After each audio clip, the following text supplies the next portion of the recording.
Alright, so we are streaming now. Are we? Wow, yes, of course. Well, gotta do this. Just need to figure out some things real quick because some things are a pain in the ass. But today we're going to be reviewing a guy by the name of John Doyle. So I think you guys will get the picture in a minute because I think you guys know who this guy is. But I can get the link to this because I'm going to share it on Reddit. So that's all I'm just waiting for. Just give me a sec.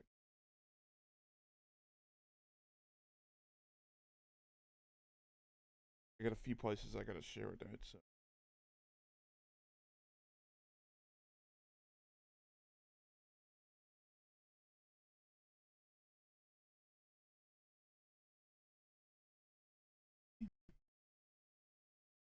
So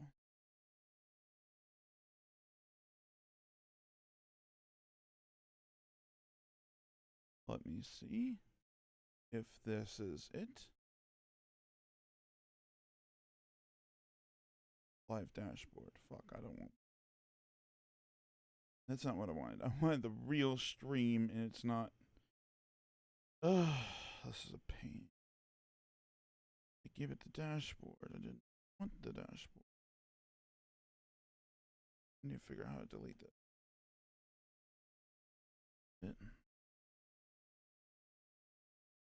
Wait, yep. Just give me a second. I'm trying to figure everything out. Okay.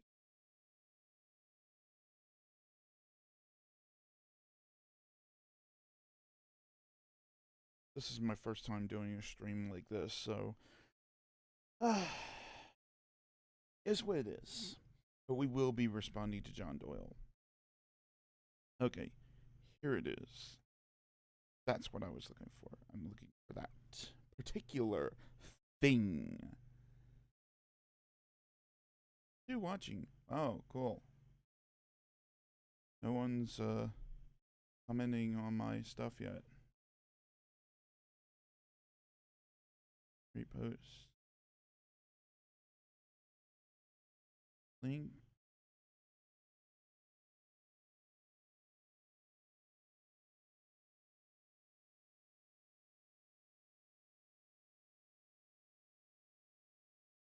Oh wait, never mind. There is. Yes, it probably will be. So we'll get into that. It'll probably be a heavy topic. Um, let's go.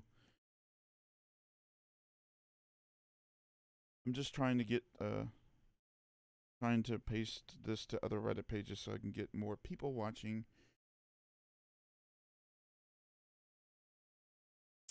Let's see if I can find BreadTube in here somewheres. Um,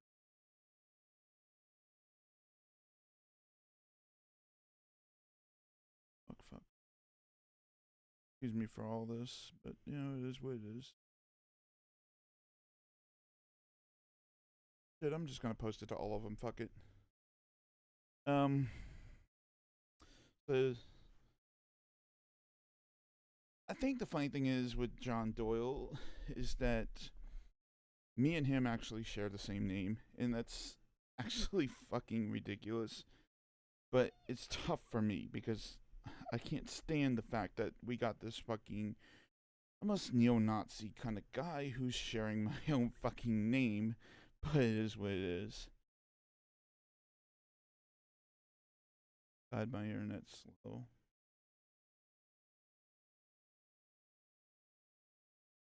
This is the one problem with my MacBook is how slow the internet actually is. It's fucking ridiculous. Oh shit. Let's see what's going on. Nothing. Okay.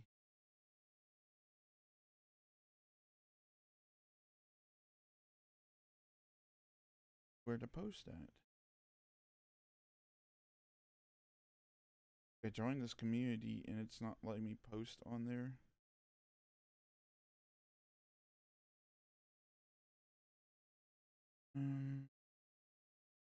Sorry. Reddit can't be it. This is fucking stupid. Like, I'm already logged into Reddit and it's telling me I'm not. Which is crap. It knows I'm logged into Reddit and it just says, "Oh no, wait, you still got to do this and blah blah blah blah." Just fucking load the page and don't like tell me any other bullshit.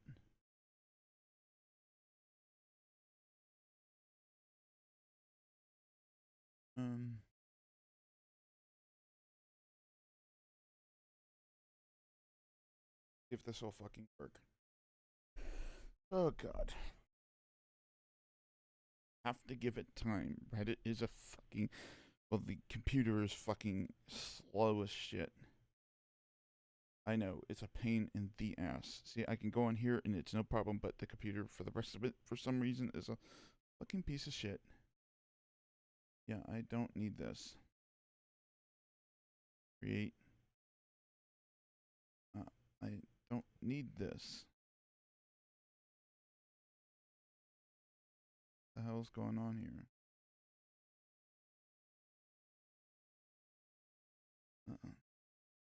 Being a piece of crap.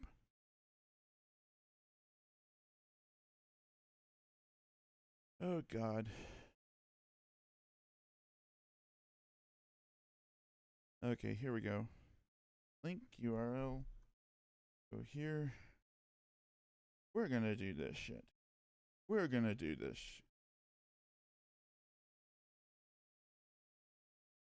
Try again in 4 minutes. Is it fucking... Oh my god. Try again in 3 minutes. Try again in 3 minutes. Oh my god. Oh shit. This is just ridiculous, dude. So we're gonna have to wait like fucking 3 minutes every single time it does this? Or 4 minutes?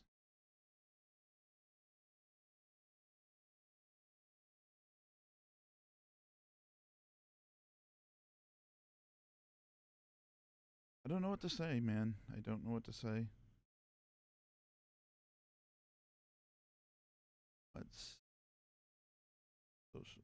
Let's go here and try it. Maybe it'll load a little bit better and give me a fucking whatever.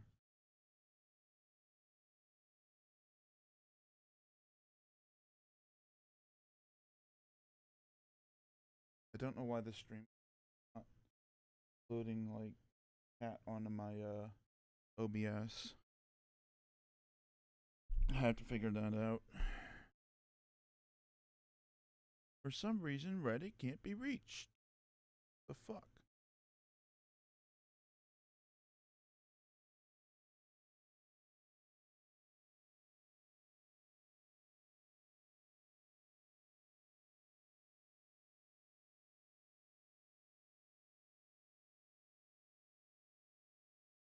Go to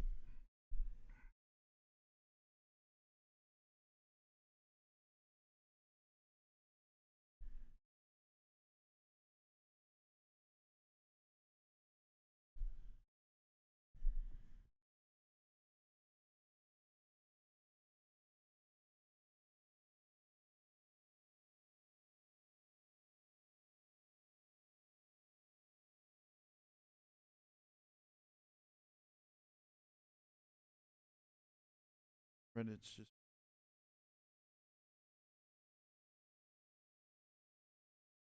retry.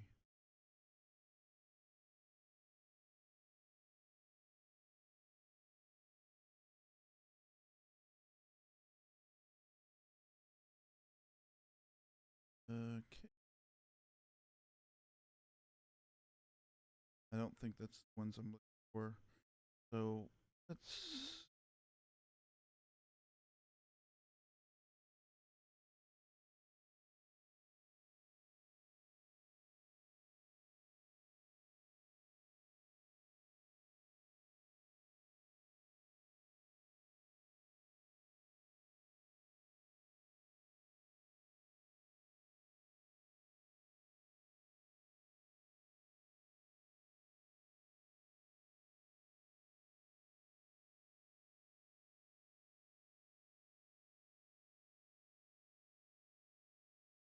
Oh, bread tubes in here. I just don't know.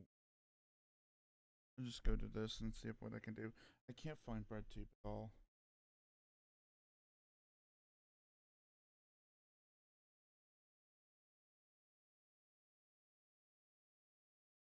This aggravates me because I know I had the BreadTube Reddit page as a bookmark, but it must have did as a secret bookmark, not as a standard bookmark. So it's kind of got me really angry right now because it should be showing up and it's not. So I don't know what to say.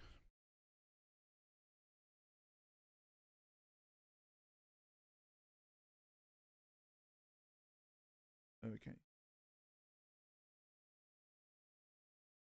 Okay, so it loaded on the communism one, so that's a good thing, I guess. Give me 1 second and I'll be back. I have to go to the bathroom, but we'll go through this particular video by John Doyle in just a second when it's finished. Let me load it up. We'll go through it.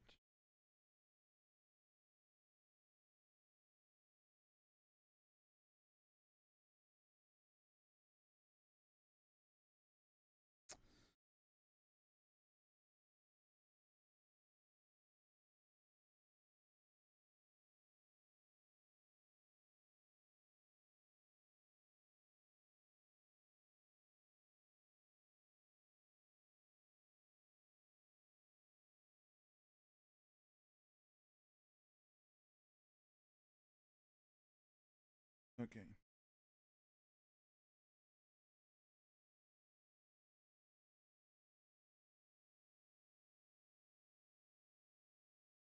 Not doing what I want to do.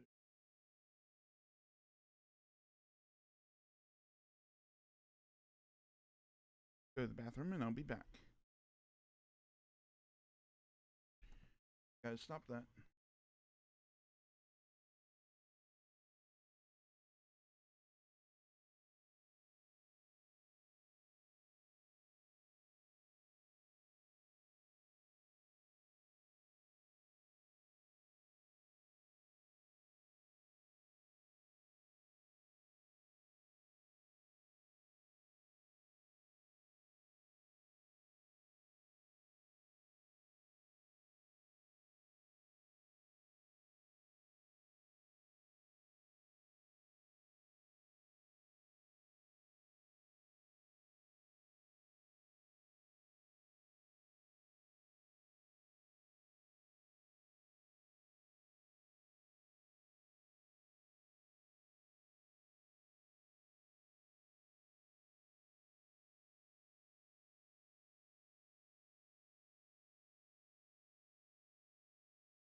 Okay, guys, so I'm back.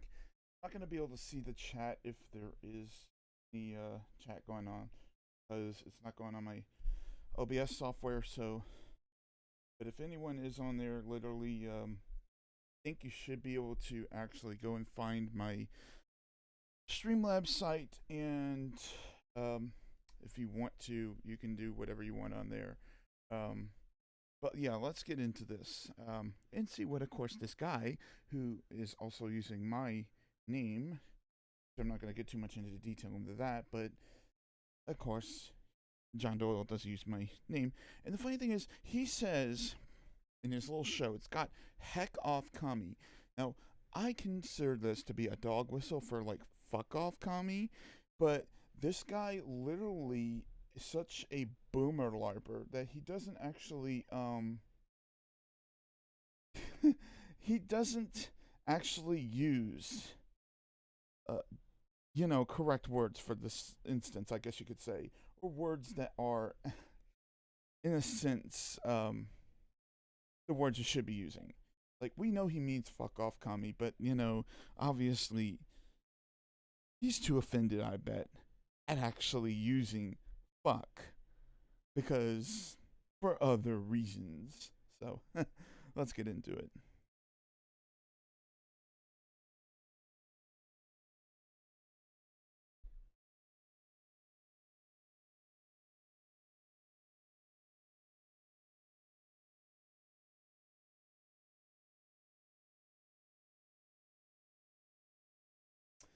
This is one of the things I hate about my fucking computer.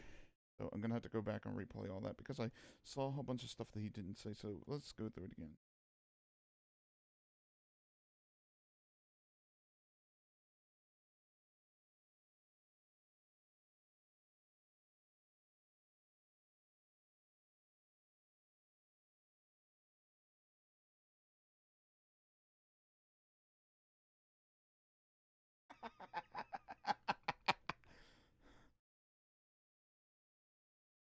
Oh my god. Oh my god. What do I fucking say about this? You know, the left, it's not that people on the left necessarily hate where they are, where they're from. I consistently say that it's pretty much the right that hates that where they came from because legitimately the right doesn't actually believe in the Constitution, even though they say they do. Um, which is pure, you know, which is pure truth because literally you have right wingers who will insistently um, throw out the First Amendment, but will, of course, say they believe in it absolutely. Actually, the only amendment that they actually believe 100% is the Second Amendment. Like, they cherry pick parts of the First Amendment, and then the rest of the amendments they don't give a fuck about. So, in logistical terms, the right doesn't believe in the damn thing about the United States. Let's say it that way. And the left believes more in the United States than the right does. Let's just say it that way.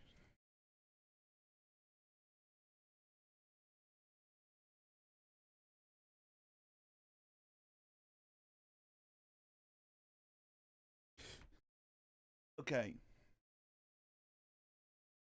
America is the best, but we're like 40 something, ranked 40 something overall as far as economics or as far as other shit. And like there's literally like 100 different things I could point out that America is not even in the top 10 on. And this guy's literally saying that they're the best, that the country is the best. Yeah, Sweden and Denmark have higher wages than the United States. Um, Britain has 10 times, if not 100 times better healthcare system. So does, other countries. Um, you know, I should say Norway and Denmark and the rest of those countries also have net neutrality, which the United States just repealed about like a year or two ago. And the other thing is, in Canada, you don't, because of the Medicare system, you don't pay for drugs.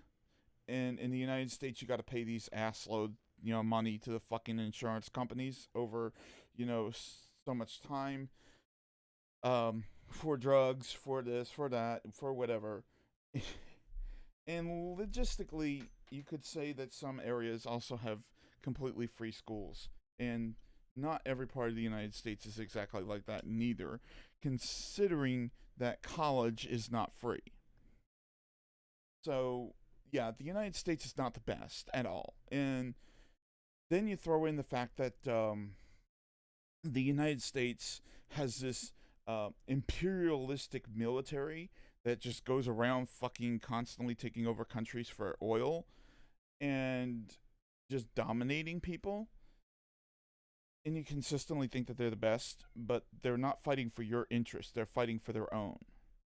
They're fighting for the interests of the oil companies. They're fighting for the interest of the corporations that own, you know, whatever, that are a big part of capitalism. And there's nowheres in this idea of capitalism that it's in your best interest or whatever in such a sense. Let's just put it that way.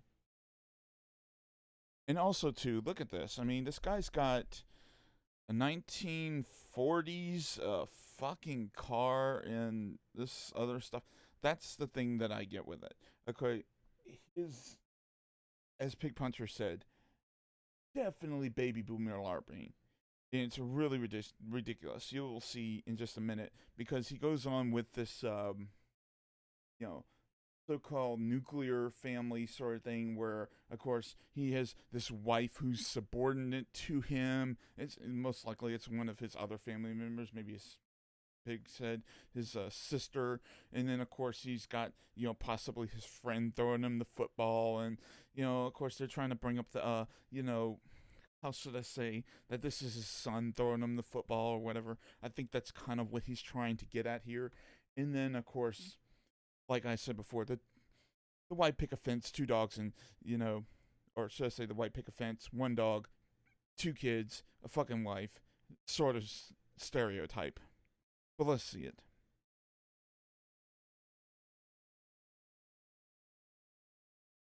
Oh God, this is what I don't like about my damn internet. Yeah, see here. Let me load it. God damn it! I hate my damn computer. Okay, here it goes. See? The children, fucking kid throws a football, wife is sitting there kissing him on the cheek, but obviously,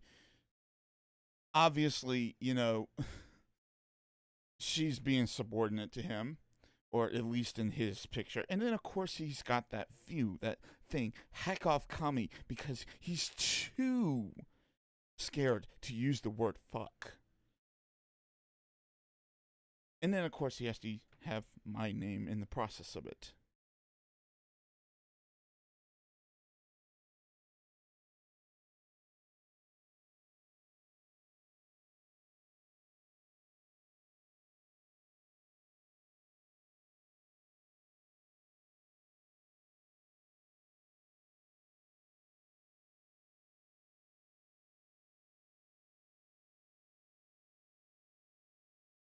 America is the best, and this is why he still lives here. I mean, come on, dude. Literally, I pointed out some of the reasons to why America is not the best. And you can consistently see, like I said before, the healthcare, the schooling, the fucking imperialistic military, and just the whole fucking 9 yards. There is more reasons, if not, to move to another country in some ways. But of course, because of the money, you know, there's you get the picture. But let's move on.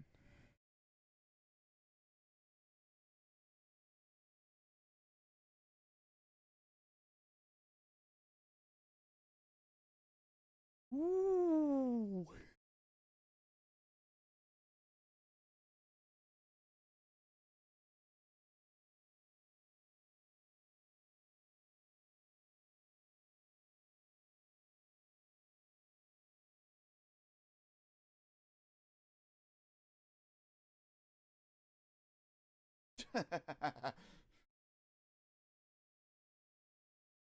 Okay, let me say this.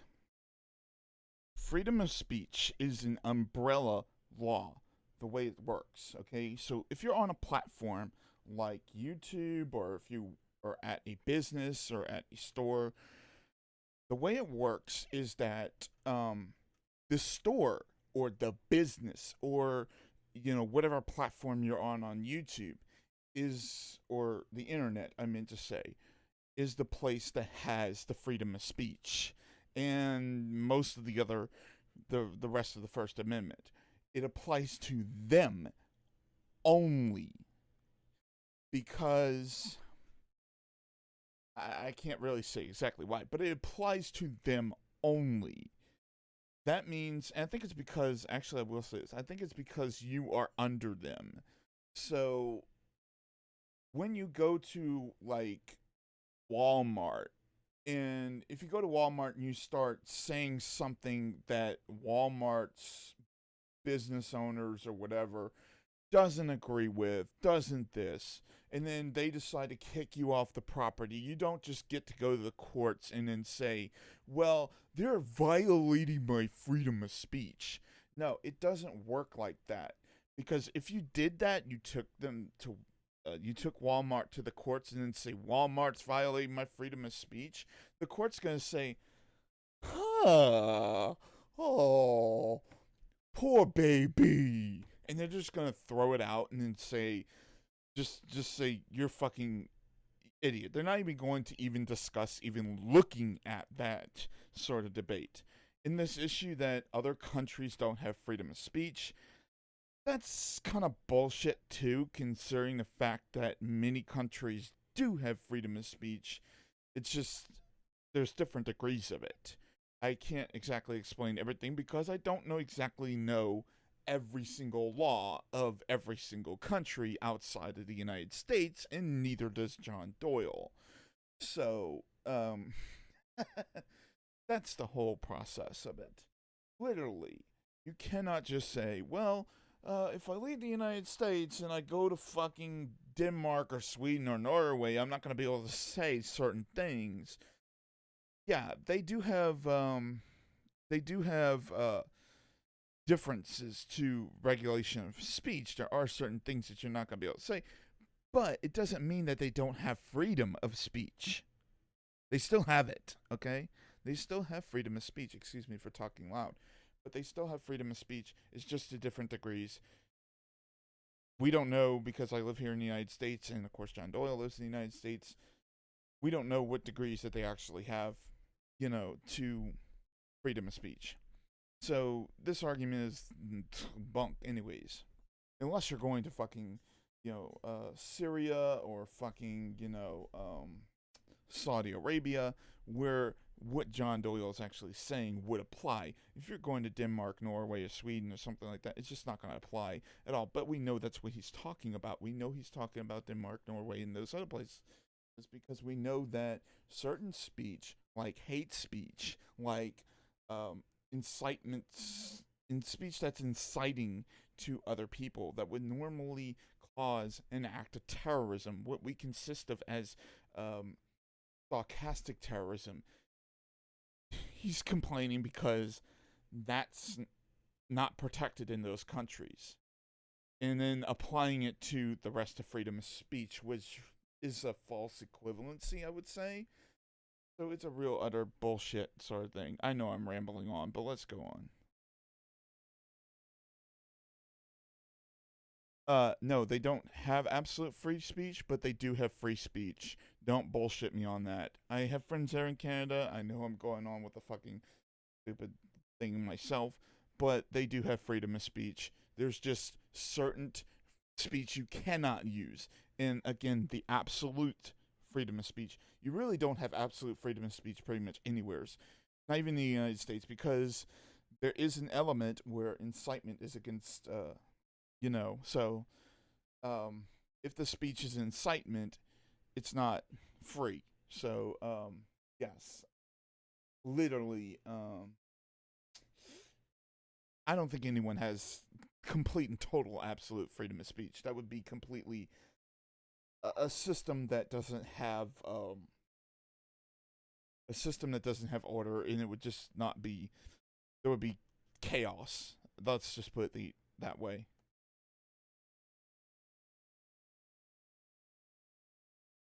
Yes.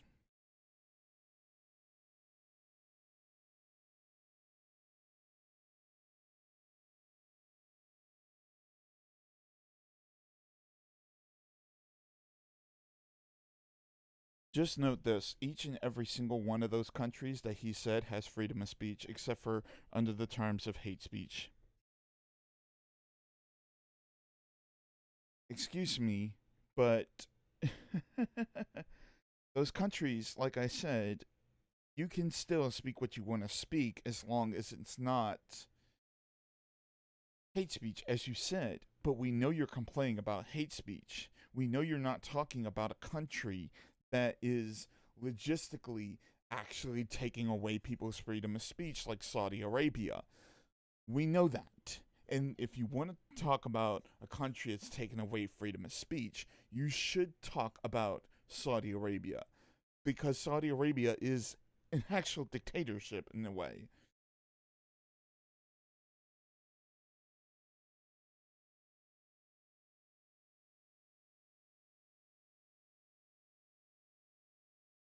Yeah, I'll say this, like, if it's stochastic terrorism, you should be sentenced to 50 years. Period. Because it's considered terrorism. That's the end of the story. That's all I'm going to say. It should be equivalent, in my case, to domestic terrorism. That's how it should be. Or at least close to domestic terrorism.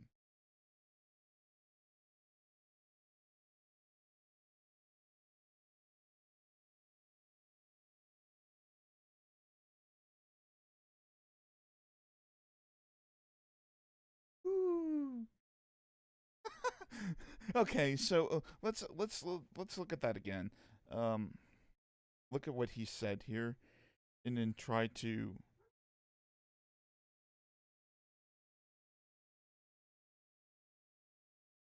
If you're if you're trying to annoy somebody, you're gonna go to jail. That is a big, big, big, big, slippery, fucking slope fallacy. I gotta say, man. I mean, literally, dude. I mean, you're literally gonna say that people are gonna go to jail because they fucking did, something. They fucking said something that's funny or whatever. Oh God, come on.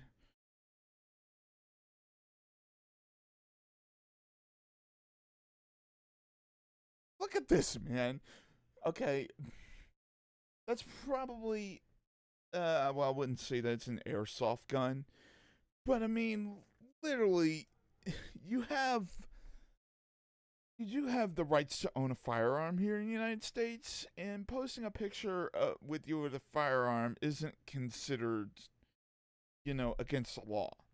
So you're not going to go to jail for doing that. And I'm pretty sure in most countries, you're not going to go to jail anyways for taking a picture like this. I mean, shit, how many people in other first world countries take pictures with firearms and don't go to jail just because, whatever? A picture's not going to send you to fucking jail, dude.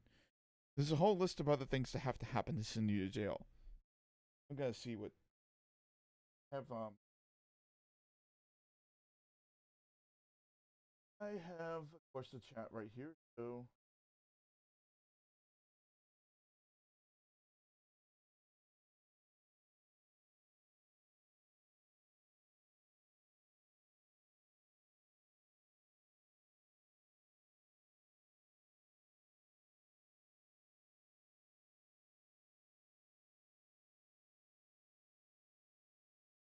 somebody's sending something on there.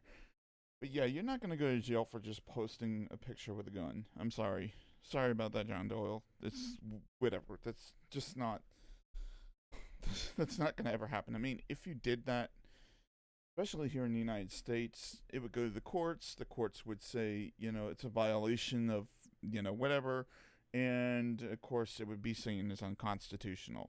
Period. No, you can't.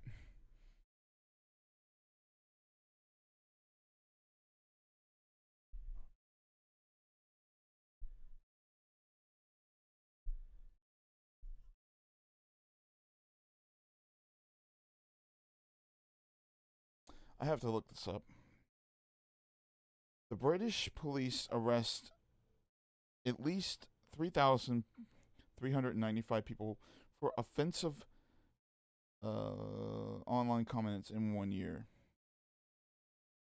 So let's go see what this is.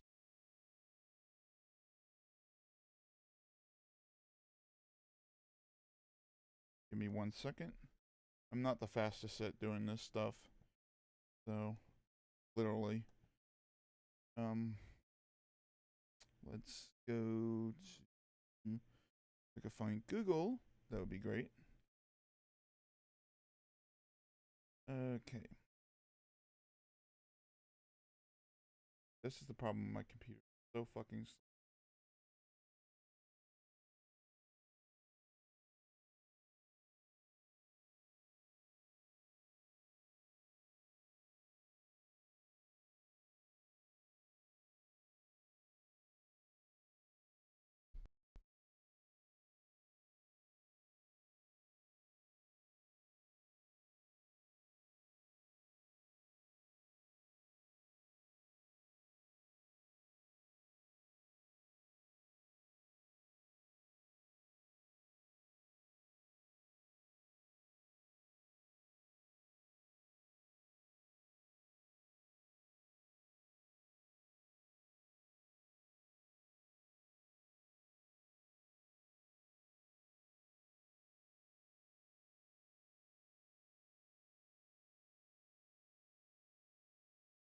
I bet you this is probably a Breitbart post, which means that he should just throw it away. But,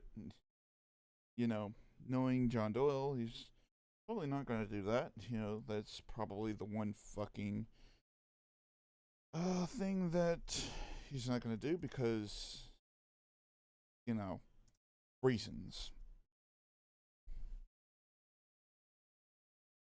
So let's see what it says.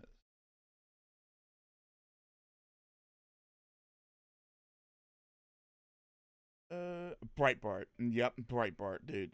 I mean, seriously, I might as well just dismiss this outright as a fucking lie. That's pretty much it. I might as well just dismiss this as a fucking lie because I guarantee you this is most likely false. So I'm going to go to Snopes or see if I can go to Snopes and try and get this again because of course it's probably not true.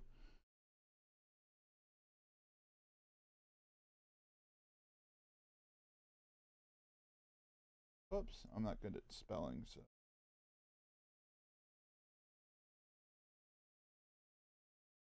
Alright, there we go. Okay. Let's go to Snopes and let's see what Snopes says if they have anything at all.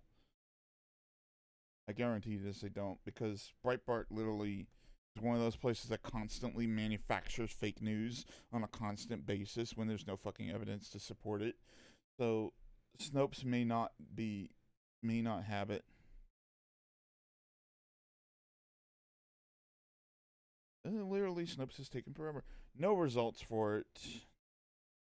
But I guarantee you this is most likely false. So. And there's one other thing I'm probably going to go to look this up anyways.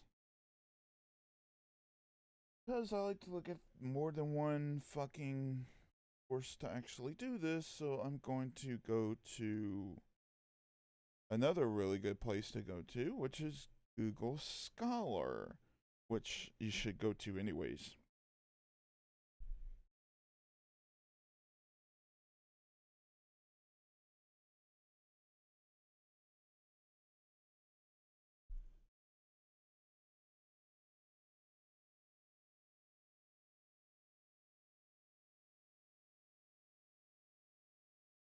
Okay. Now let's see what Google Scholar says about this. I guarantee you there's not going to be any documents on this at all. Let's.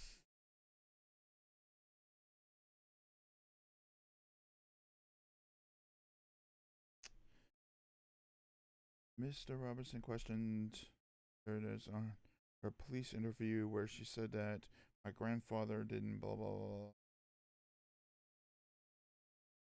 And it doesn't seem like it really doesn't seem like Google Scholar has anything to actually say about this. Like there's not very many articles or any articles on this subject at all. So we're just gonna go back. Oh shit, it went forward again. Probably gonna replay all this crap.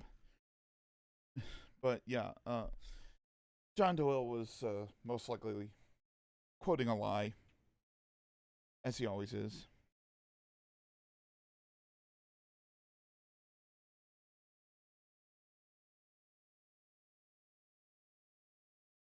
Fuck. This is why YouTube does not need to be. Oh, fuck. Dude. This is what you get with Firefox. Fucking. Oh, shit.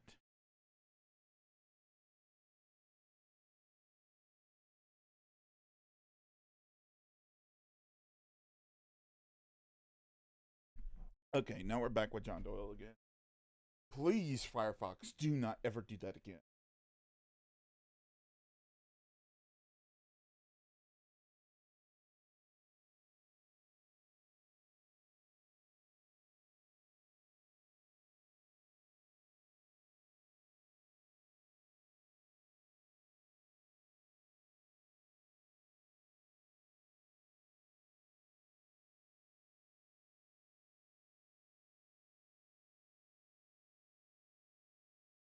Oh, hell.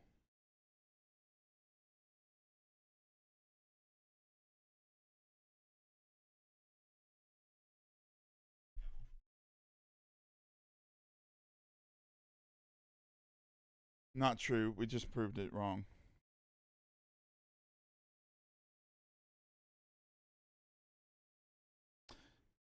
Yes, of course.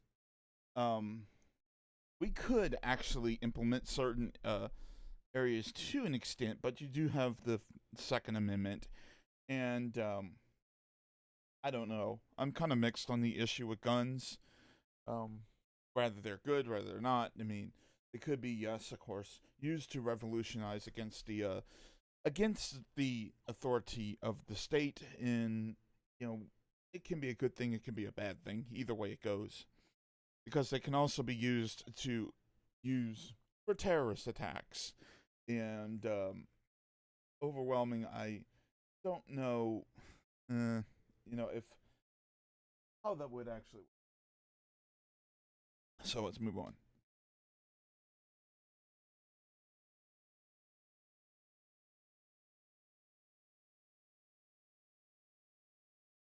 One problem: the coffee shop can kick you out, and they do have the right to do so for doing that. Will they? Who knows? But they can kick you out for any reason whatsoever. They don't have to have a reason in fact, unless it's violating, unless of course their actions are violating um, race, religion, or sexual orientation. They don't have to, serve you if you got a gun.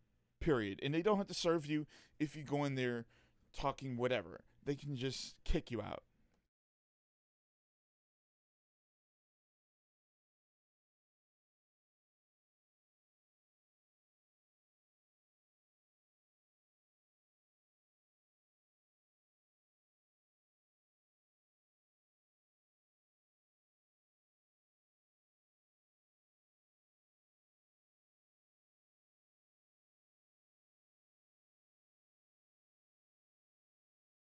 I'd want to say that sounds true to an extent.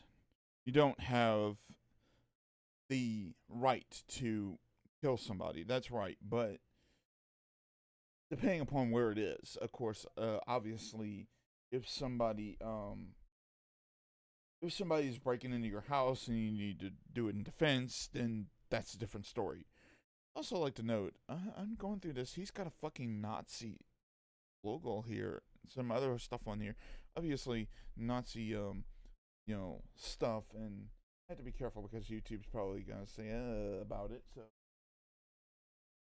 done that because John Doyle is literally like showing Nazi imagery in his fucking videos. How fucking nice is that?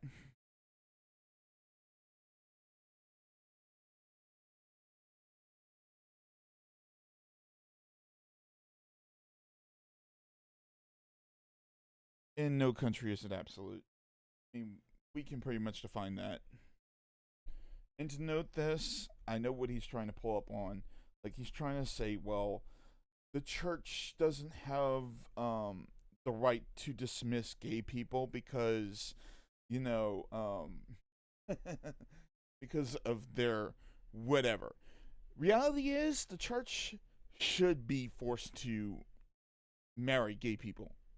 Period.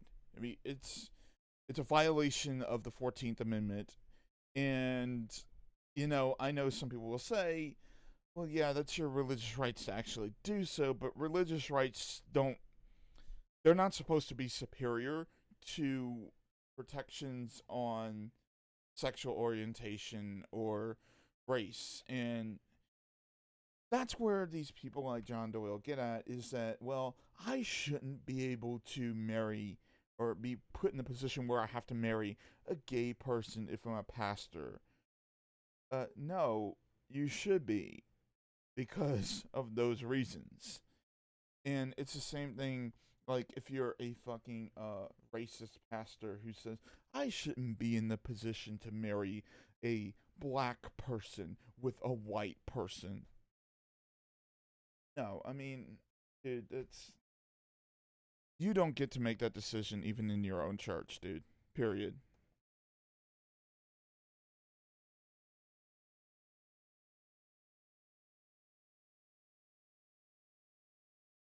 Yeah, not allowing gay people to get married in a church is not a right. Okay? Period.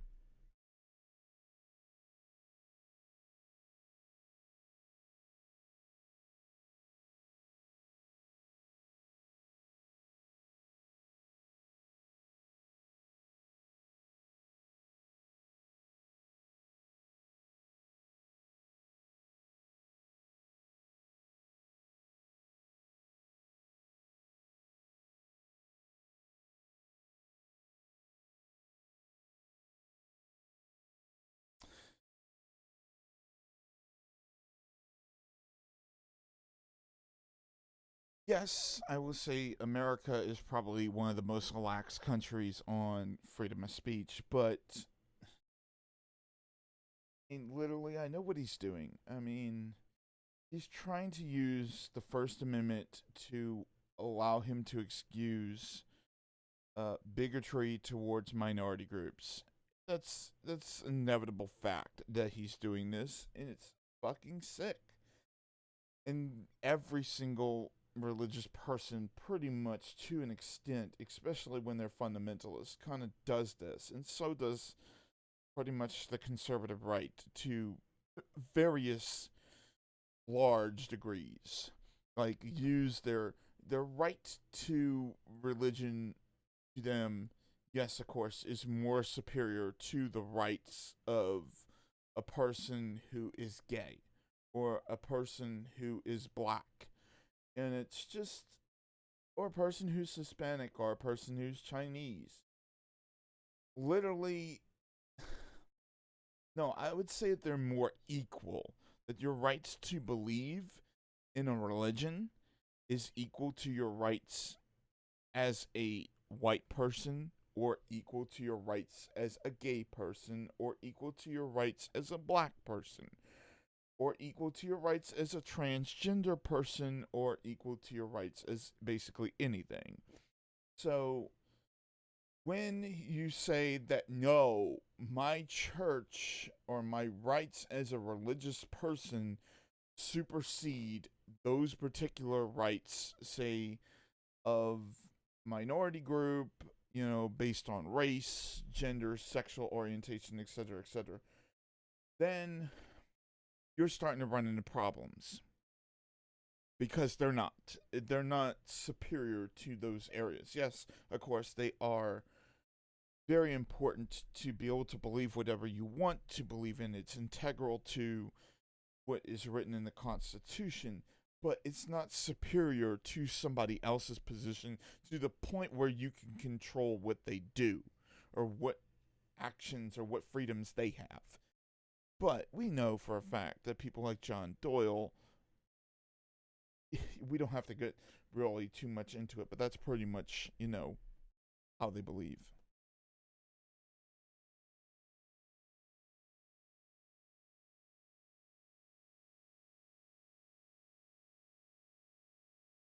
Yeah, all these countries have freedom of speech in the way the United States, well, could say in the way that the United States has it, to where stochastic terrorism and hate speech is fucking banned. Because in the United States, yes, hate speech should be banned, and so should stochastic terrorism. And as I said before, stochastic terrorism should come with a penalty. Period.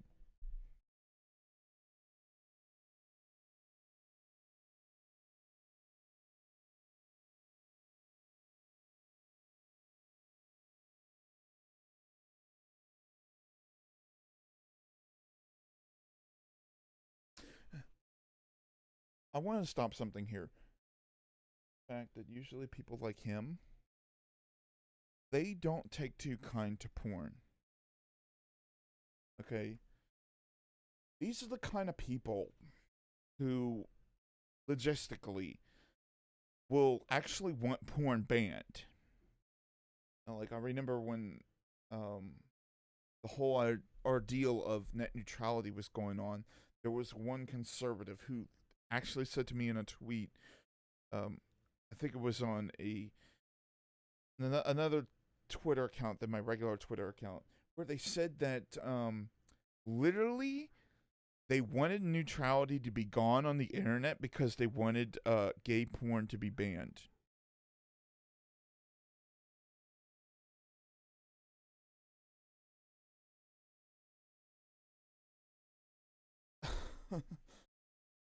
I mean, yes, of course.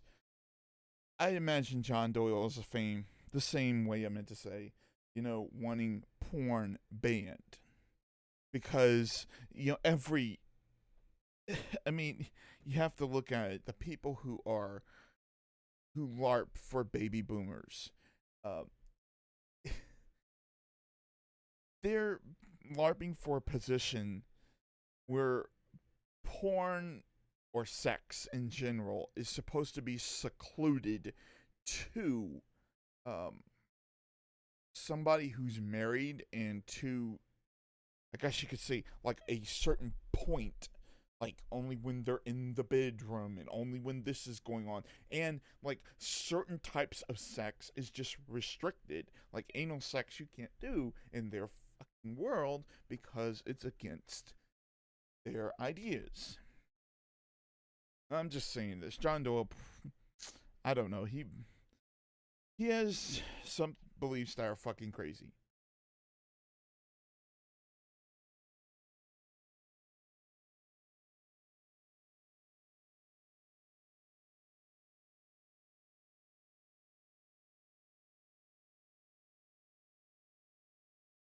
See what I just said? He doesn't believe that people should be watching porn. I guarantee you this. That means he does not believe that porn should even exist.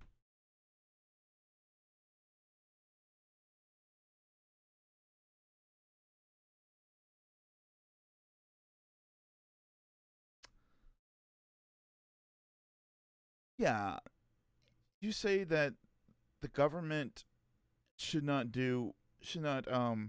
infringe upon what you ought to do, but then of course you don't believe that people should be watching porn or be watching something that's going to make them feel good. Um,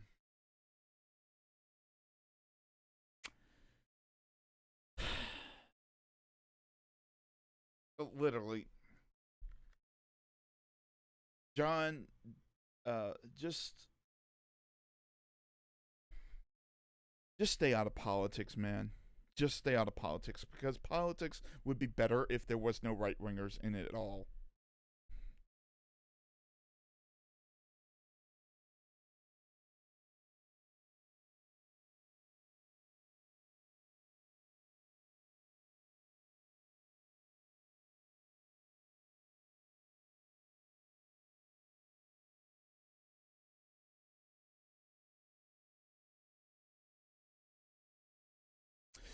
No, I think the reason why they do this is probably because of corporate interest, and then corporations actually controlling the government, and et cetera, et cetera, et cetera. And of course, people being, uh, how should I say, enslaved to like the dollar, or enslaved to their work, or enslaved to the fucking debt that they have, and not necessarily, you know, is it some other means that he's fucking meaning?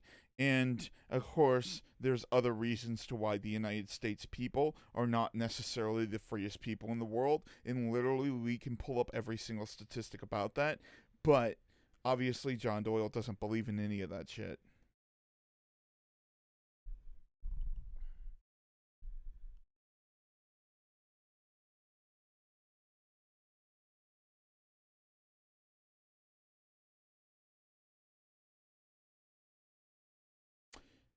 Can I stop this? Who wants to bet that this guy does nothing but pay attention to Fox News? And, of course, we already know he pays attention to Breitbart. But Fox News and One American News Network and fucking the Daily Mail, and as well as the Mises Institute for Austrian Economics, which we know is a bullshit, place too. They're all propaganda sites, and they're all paid for by major corporate interest. And this guy, I guarantee you this, just like every single boomer and baby boomer that's out there, you know, that's where they get their fucking news from. And it's basically sad because, like, I mean, when I talk to people that are boomers, or baby boomers, like, they are like one dimensional when it comes to fucking news media. Like, everything's got to come out of MSNBC or CNN or Fox News or something like that when it comes to um, stating stuff. Like, nothing could come from, how should I say, Google Scholar, or nothing can come from actual universities, and nothing can come from people who actually state realistic things. No, all that's part of the, excuse me for fucking blasting into the microphone, but part of the the corporate entities of that are controlling the world. No, they're part of the Rothschilds and the Jews who are controlling, the manipulating and controlling everything in the banks and all that stuff like that. That's what they're part of. They're a part of this, and they're spreading all these lies and stuff. That's what this guy believes. And everything's got to go through either Fox News or some other thing. They can't conceive that somebody will ever get any sort of news from some other media outlet. Say, for instance, like I watch, was it Cenk Uygur, or I watch, is it Kyle Kalinske or David Pakman or something like that. None of these news stations are really corporate news stations. And the thing is that, well, TYT is a little different, but Cenk Uygur, no, I can't really say Cenk Uygur neither, but literally, like David Pakman, it's David Pakman is an independent sort of thing. There's not, I can't say there's like a major affiliation that owns David Pakman, so to speak, but I can say, and it's the same thing with a lot of different stuff that's on YouTube. There's a lot of different things on YouTube that is fucking news related that is not owned by a corporate entity. I don't think John Doyle himself is fucking owned by a corporate entity, but he is up here saying that, having that action of where media has to either come from Fox News or fucking CNN. And that's just mind blowing. Because I mean, literally, you can literally go find the fucking media on your own today without even looking on news media sites. You can go find out what's happening almost logistically without really having a news source. If you want to, like look up statistics or what's going on with computers or what's going on with this shit and that shit, you know, literally everything is posted on the internet today. Literally. And you can do the journalistic research on your own.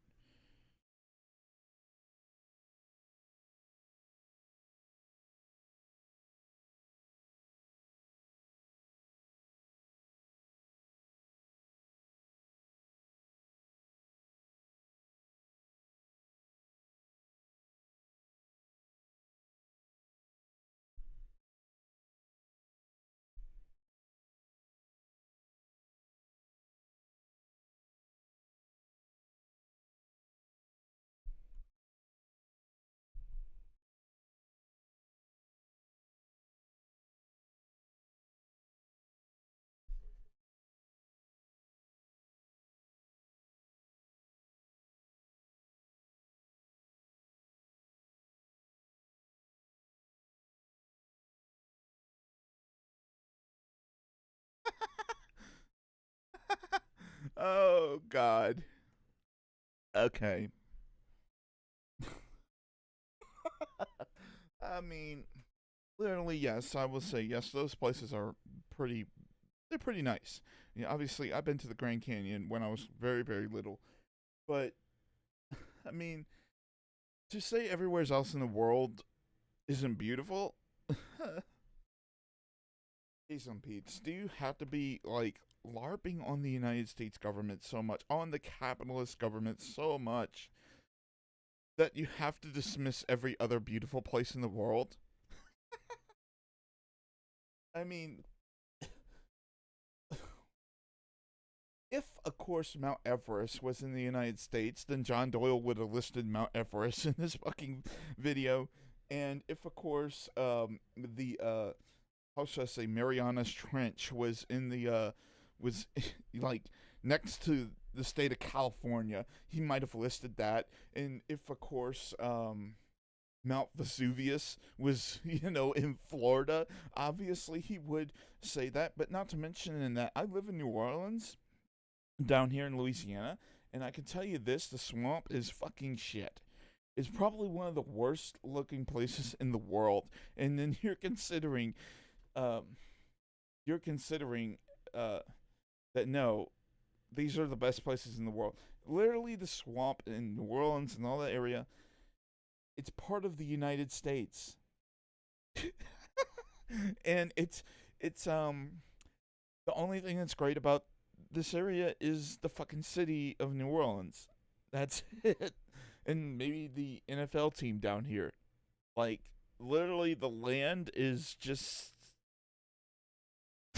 I mean, you could say it. I mean, just just thinking of it, like we get fucking hurricanes and shit every single few years, and we're losing land by the ass load to climate change consistently down here in Louisiana. And you literally think that areas like this are fucking the best places in the world just because they're part of the United States. I mean, come on, man.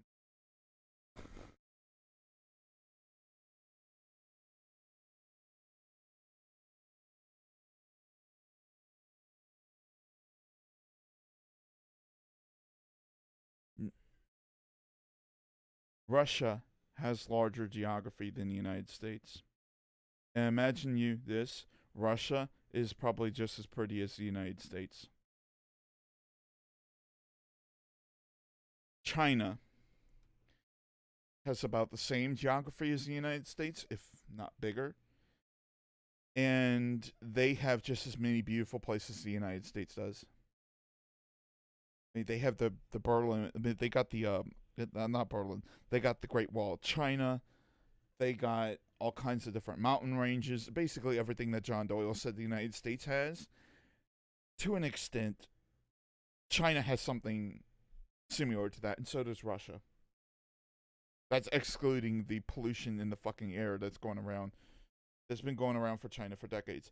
And also, not to mention this, because of their governments, and I don't mean to say it wrong, their governments are shit, but literally, they have areas where, like, the buildings have fucking have like screens on them and shit, and like every single building, like the lighting on the buildings actually um work together with each other at night, so to speak. So like you can literally see, like, if there was a face of a person or something, or there's some sort of whatever, like literally it will go from one building to another building to another building, and like you could just see it, whatever.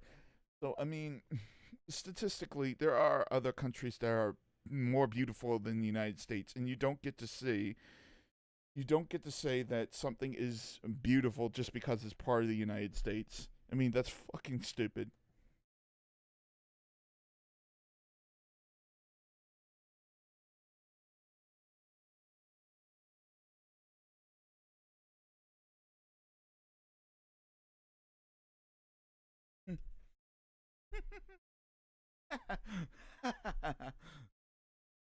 Literally.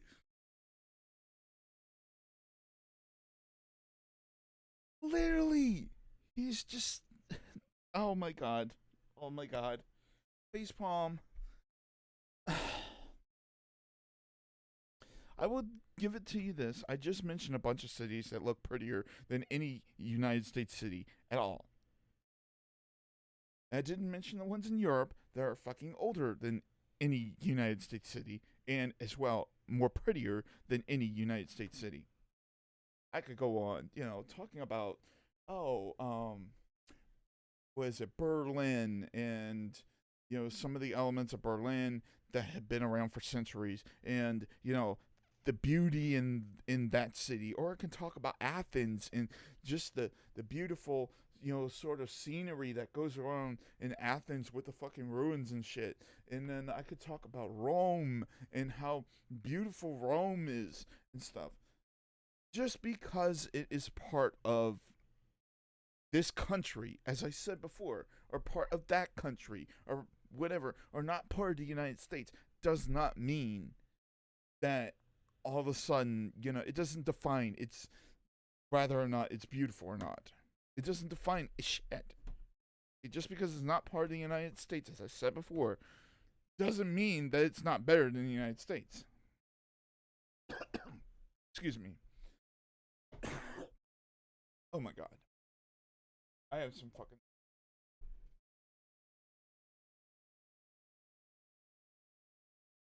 But yes, just because it's not part of the United States, it does not mean that it's not beautifuler than the United States.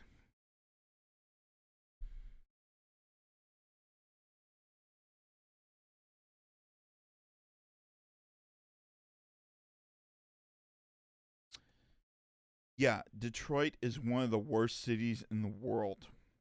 Literally, they have blocks and rows of fucking houses that have been abandoned for fucking decades. I mean, and they have, excuse me, some of the most abandoned buildings in the world. And you're literally saying, oh, well, Detroit is this, blah, blah, blah, blah. No, Detroit is a. As far as the way Detroit looks, it's a shithole. I'm gonna say that.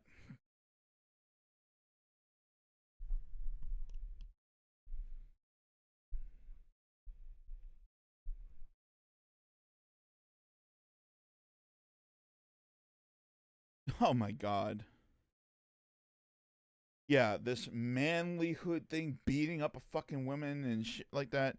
Literally,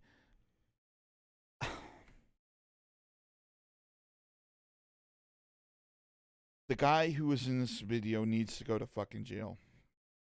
But of course, it's paid off by a corporation known as the WWE. As you can see, their older logo right here, or whatever fucking thing it is. And of course, somewhere's in there, they're allowing it to fucking happen because this guy beat up a fucking woman. No, come on, man. This is the most ridiculous shit I've ever seen.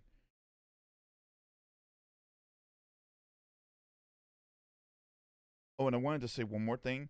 The fucking stuff he was drinking is soy milk. I don't think John Doyle fucking knows that.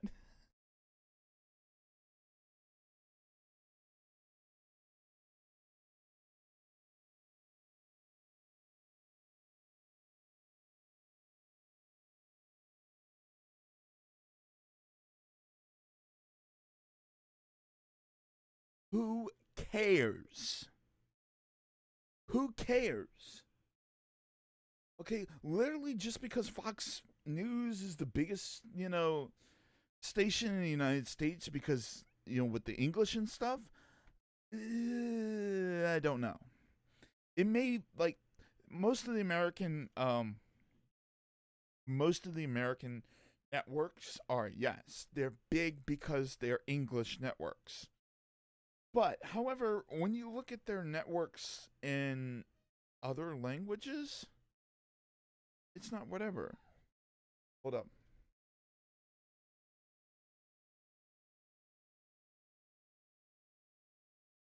Yeah, I mean, give me 1 second. But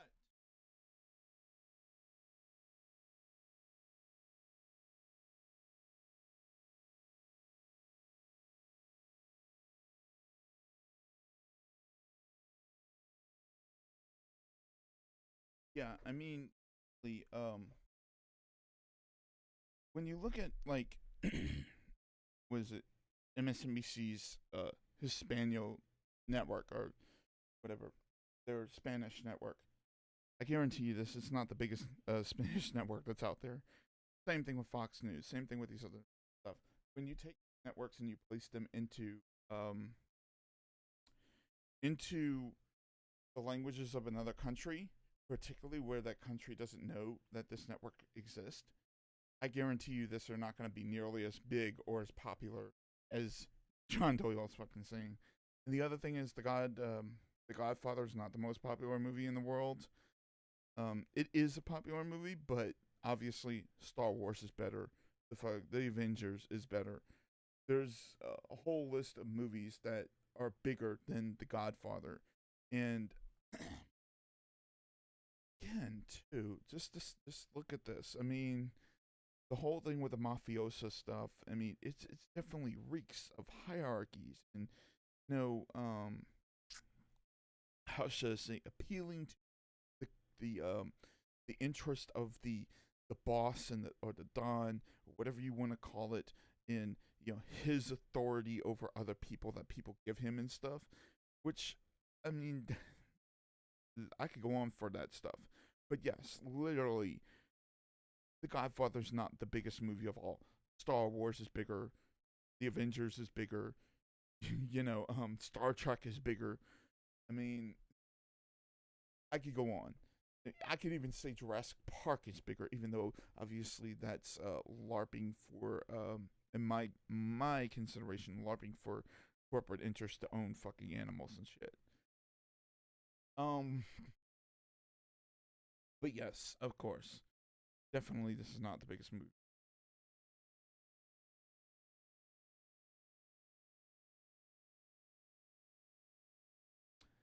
Um, yes, I can literally say that there is albums that compete with Thriller. Um, one is Mothership by Led Zeppelin. I could also say that there's a whole list of other things that compete with that. I mean, I will say this that Michael Jackson is a very popular or was a popular singer, and the the thing is,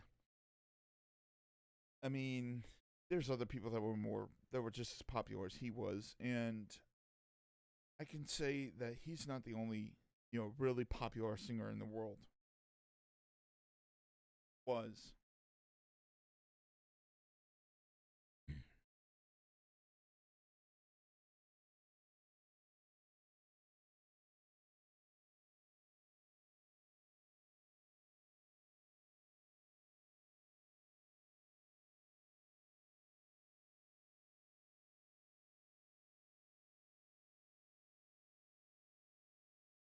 I want to say something else. The song Despacito or Slowly, which is the actual translation of the word Despacito, is the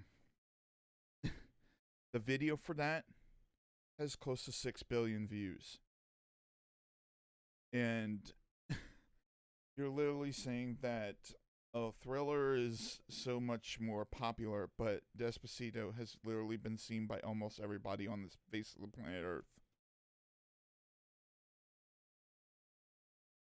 And you know who made that? Yeah, you, Spanish, two people from Puerto Rico. Not, not from, California or Detroit or whatever. From a place that I guarantee you this, that he doesn't even consider as part of the United States. Guys made that video and it got over 6 billion views. And to him, it's not even, they're not even US whatever. Yes, of course. The United States is great when it can't define that its own citizens are part of its own country.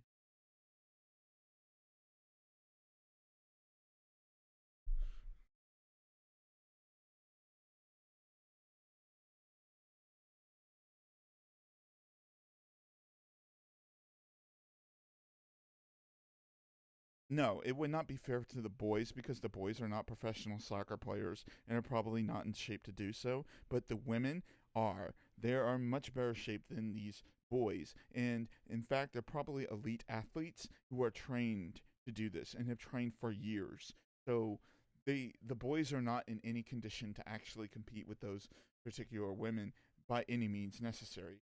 And considering especially considering the fact that these people have trained and practiced in this and that and blah blah blah for a long time. Pit a whole bunch of boys that are just randomly picked out of the blue, put them together as a team. They're not going to know, the little works of soccer and how certain plays are done and how this happens and blah blah blah blah. They're not going to know all that stuff. They're not going to know um, any of this business that has to go through to actually playing a a um a soccer team that's actually going to work. I mean, come on, man. Literally, those women would kick their ass.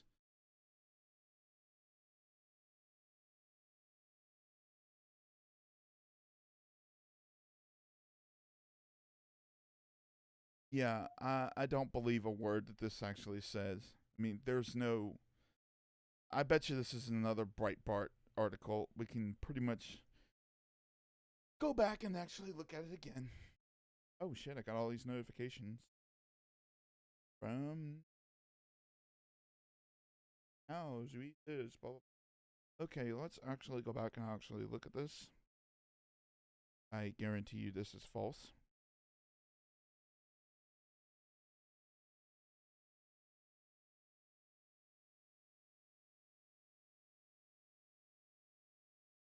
It's gonna take me a minute.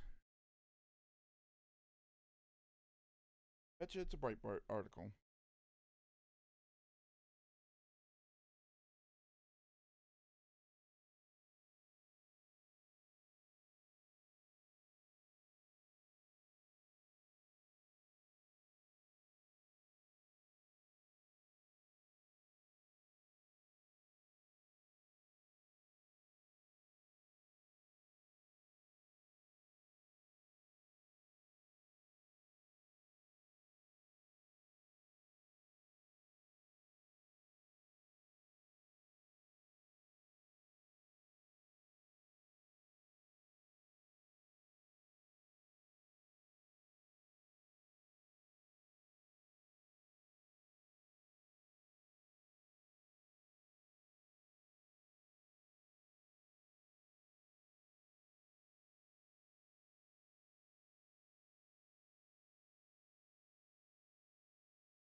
I bet you this is a Breitbart.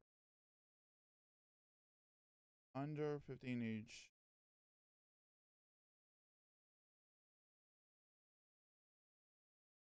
Okay.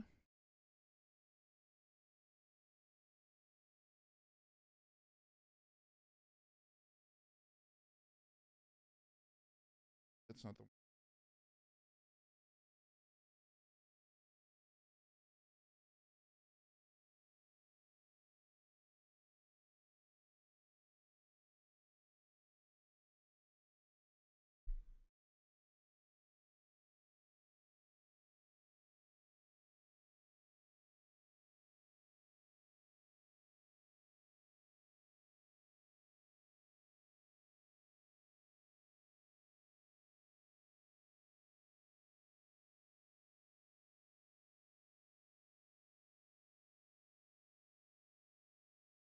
Okay, so let's see what they actually. Was the U.S. national team defeated by teenage boys in 2017? Claim. United States win. Lost a game to young teenage boys. Gradation. Decontextualized. After the United States women's team beat New Zealand 2-0 and 2-0 in a win and win the World Cup in 2019, the fans of the nation's soccer team were delighted. It also lent serious heft to the players' demands for play and treatment equality to the U.S. soccer team. In a lawsuit that U.S. win players filed in the International Women's Day March of 2000 or Women's Day in 2008 March 8th 2019, excuse me, to which the organization president replied, U.S. soccer team believes that all female professional athletes deserve fair pay, will be continued to work with, and blah, blah, blah. And then backlash began when a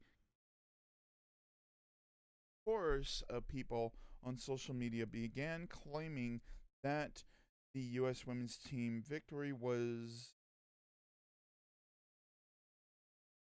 mitigated by the fact that they had at one point been beaten by a boys team.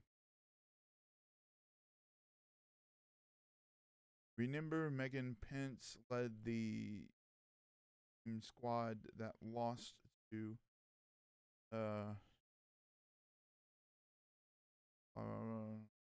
what's going on? In the context in which it typically appeared, people on social media apparently picketed that they themselves are permanently unable to win any football tournament anywheres at any point. Began to spine that the football certainly or soccer and player Megan, I can't say her last name, outright to humble herself due to the proportional defeat at the hands of boys. Another common take that was that female athletes do not want salaries near the female athletes do not warrant, I meant to say, salaries that those command by their male counterparts, blah, blah, blah, blah. People apparently inferred that just before 2019 World Cup, when the U.S. women's team had been hardly beaten by a team of young boys. Link the article from April 2017, originally published by CBS Sports. That article's headline features FC Dallas underage boys squad beat women's national team in a scrimmage. In preparation for two upcoming friendly events against Russia, the women's national team played FC Dallas U 15-year-old boys academy team on Sunday and fell 5-2, according to the Dallas whatever. It seems that many newly staffed appointed soccer pundits on the social media have relied on nothing more than the article's headline and subheading to inform their views about the scrimmage between Dallas boys team and the U.S. women's team. But this article to describe the event as part of a structured practice undertaken primarily for the benefit and development of the boys team. Okay. I guarantee you this, that those boys were playing against players that were not that were not the first string players. And what I mean by that is that literally, like, let me stop for a second.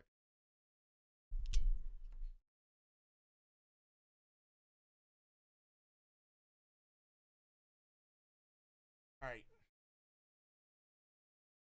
you guys something.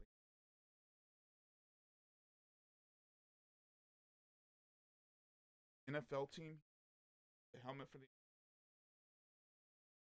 note to you guys. Okay, the New Orleans Saints, which is this team that the helmet is from, has literally played in the past against smaller teams or against people that are not whatever for reasons related to, benefiting people, whatever. And they don't play with their starters and they don't play to win. So logistically, they're using like their third string players. They're using players that can be, that they don't necessarily need to consistently have for their regular season. So what happens is they'll use players who they can, just throw away to play in these issues. I mean, you might get like maybe Drew Brees play in there because, it's Drew Brees, but you're not going to get like the entire starting team to play against whatever. Because literally, if the Saints play, say for instance, LSU or just LSU, college team that still plays at a professional level, the Saints would basically win by 80 points. Or actually 90, and that's without the starters playing for the full whatever amount of time. So the issue is here that legitimately, most likely there was probably a few here and there women that actually played on the team that played there, and then there was a bunch, or that were starters, and there was a bunch of other players that were probably not necessarily the starters on the team, and then the rest of them, and just everybody that was on the team was just playing to have fun and not really playing to actually do anything. Like, they weren't playing to actually compete. And that's what the article was saying.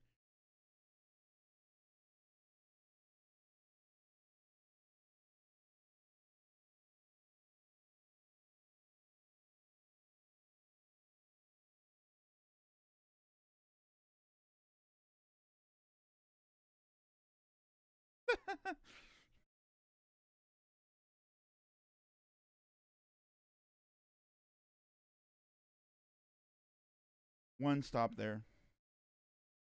China has more innovation than the United States. So does Japan.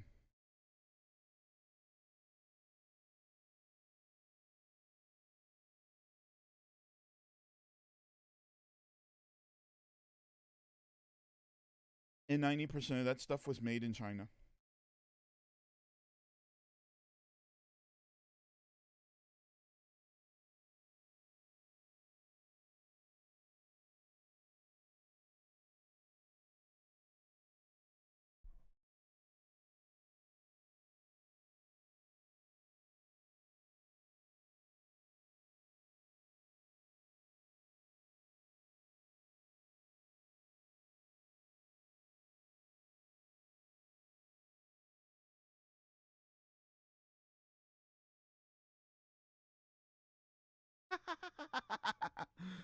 I mean, literally, I've said it before earlier in this stream that actually Canada has a better medical system than the United States, and so does Britain. And he's literally saying that the United States is leading the field in the medical industry. He's a fucking loon bagel.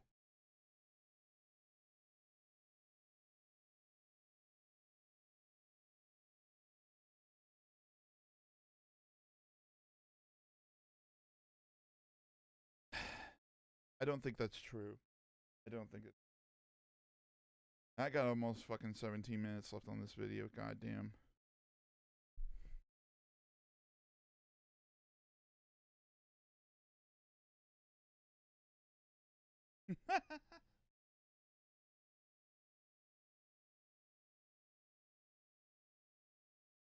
Oh god.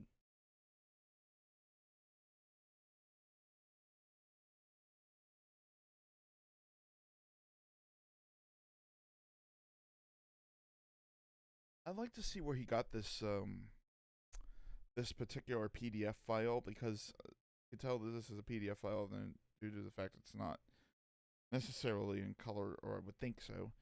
Um,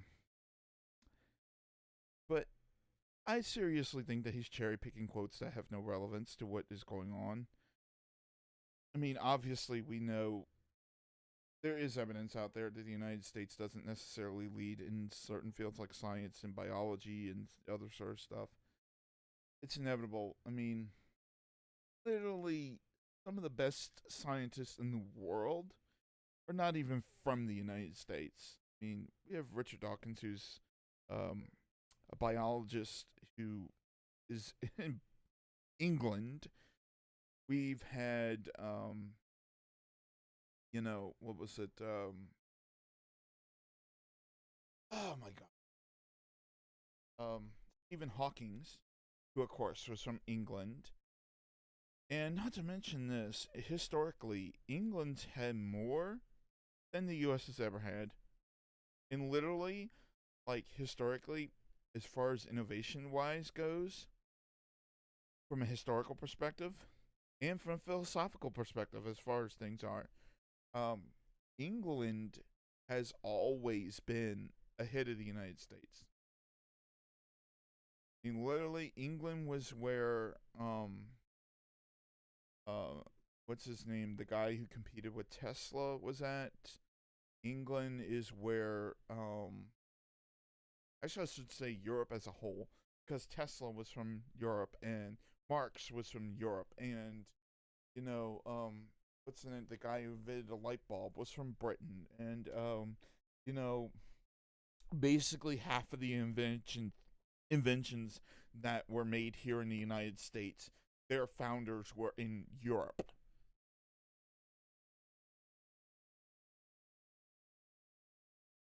I don't know what to say about this, but I know it's completely bunk when you say that the United States is consistently leading people in science and then you deny science, which I know John Doyle most likely does.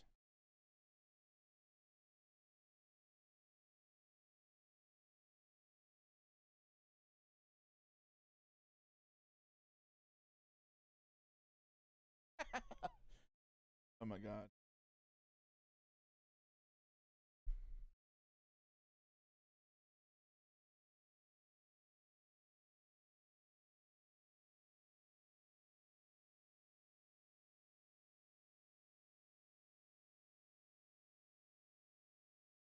I don't think anyone is saying that they can literally fix healthcare in the afternoon, or in a afternoon. I think it's a steady process that has to happen, of course, as the government is, and it relies upon the Congress passing laws to enact single payer health care, which of course, I know he doesn't believe in, but that's the whole process of it. They have to pass single payer health care, and uh, you know the story. He doesn't believe. And single payer healthcare, yes, of course, would handle a lot of this sort of stuff. I think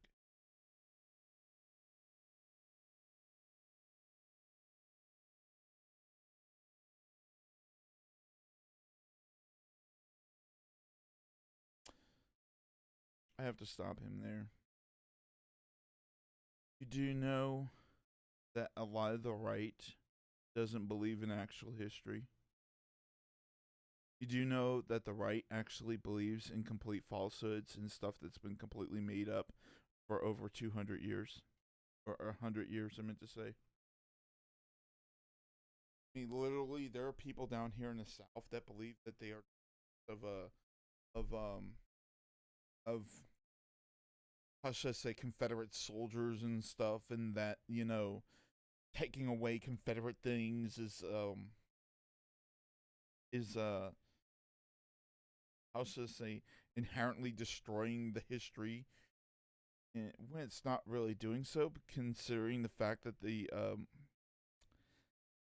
objects, like the things of General Lee, or of PTG Beauregard, or some of those other Confederate leaders, were basically there for racist reasons. They were there to show that the black people will never be in power of this country, or the minority peoples will never be in power of this country, and that the white people will be in power in this country.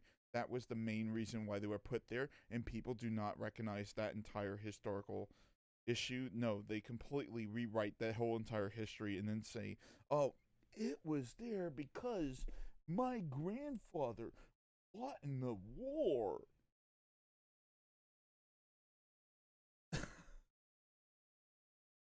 Yeah, except for the fact that the person's ancestry comes from Italy and France, Britain and Germany, and their ancestors came here, let's say, in the early 20th century, not in the 19th century, and they're saying that. I mean, it's I, history with conservatives is like Big Joel said. There's no when Big Joel was talking about the Cornet films, there's no real history to conservatism. I mean, literally, it's like always 30 years ago that they think that America should go back to as far as what they want things to be. But there's no history. There's no place for history to exist in the conservative mindset in some ways. Because if history did, then the whole thing of like the Civil War, or of how the French Revolution happened, and how communism had split off with religion because of the French Revolution and religion's entanglement with with the imperialistic powers of the French king and so forth. Um, Literally, they would have to accept those things. Literally, they would have to accept that um, that of course their whole idea, the whole things that they believe in, is just based on falsehoods, and like their whole idea of um, let's just say worshiping the leader of the state, um, would have to be rejected when they realize that the state did some shitty stuff. And they're not going to do that. That's why they're not going to recognize actual real history, because they know if they actually recognize real history, they're going to have to excuse for all the terrible things that their so-called leader that they, you know, followed with like a god, has, has done terrible things, and they're not going to do that.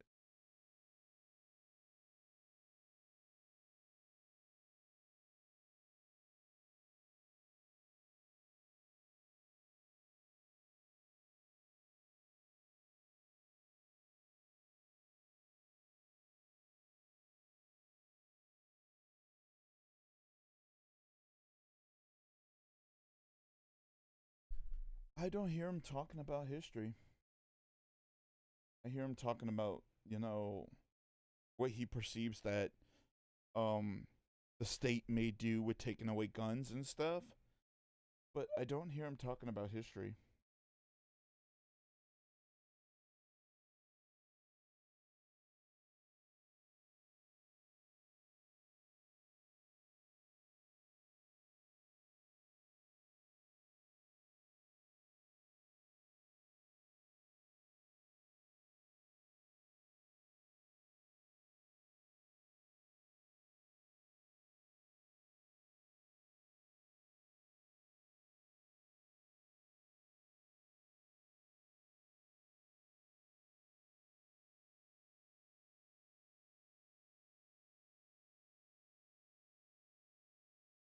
I literally want to point.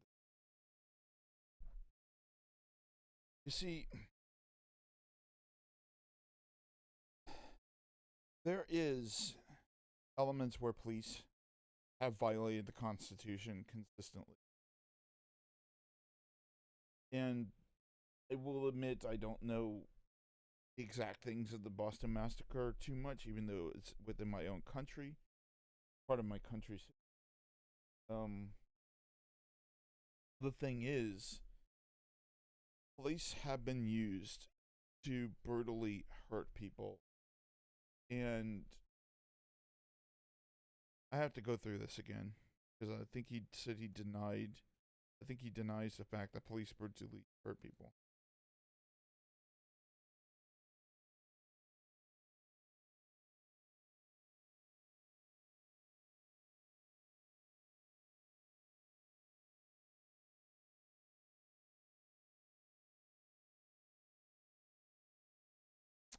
Yeah. Okay. So if the Boston Massacre was, as we all think it is, as obviously as the revolution was, actually, let's go back and talk about the.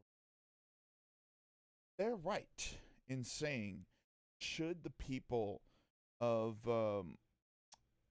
of the United States at the time, or of the colonies, have respected the British commanders if the British commanders were consistently violating their own rights or their own positions and their own sort of stuff, and they just didn't have any freedoms.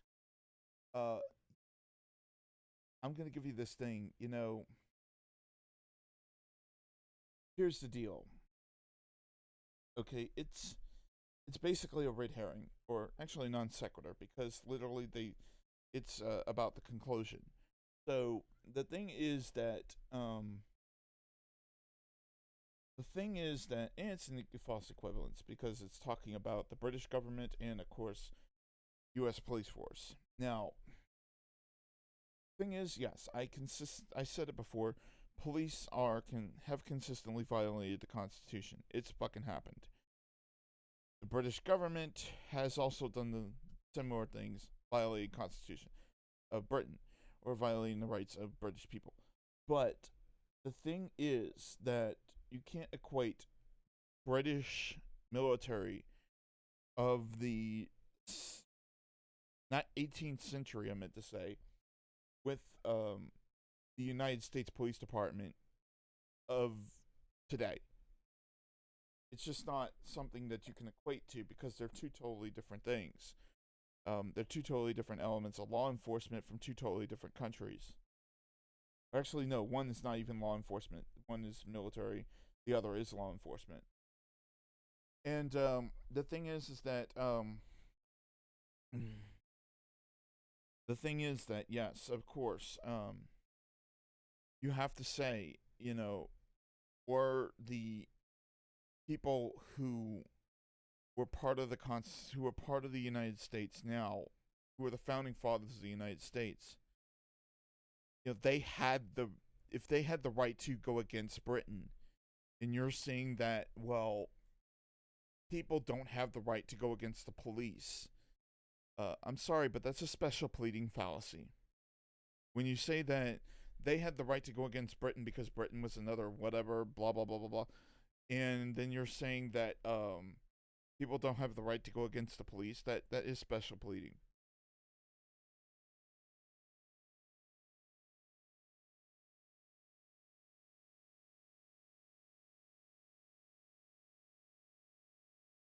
No, it's not. I mean, logistically, we can actually point out what McCarthyism actually was and what McCarthyism was about. And the whole idea of McCarthyism, it all dates back to a guy who just didn't like other people and was basically calling other people a specific pejorative so that way he could dismiss them outright, and then playing on the emotions of other people from historical reasons dating all the way back to the French Revolution and the separation between um, socialism and the church, which comes because of the church's entanglement with French affairs. Literally. I mean, it's it's not Joseph McCarthy has nothing to do with police brutality and shit. Um, that's that's not an argument.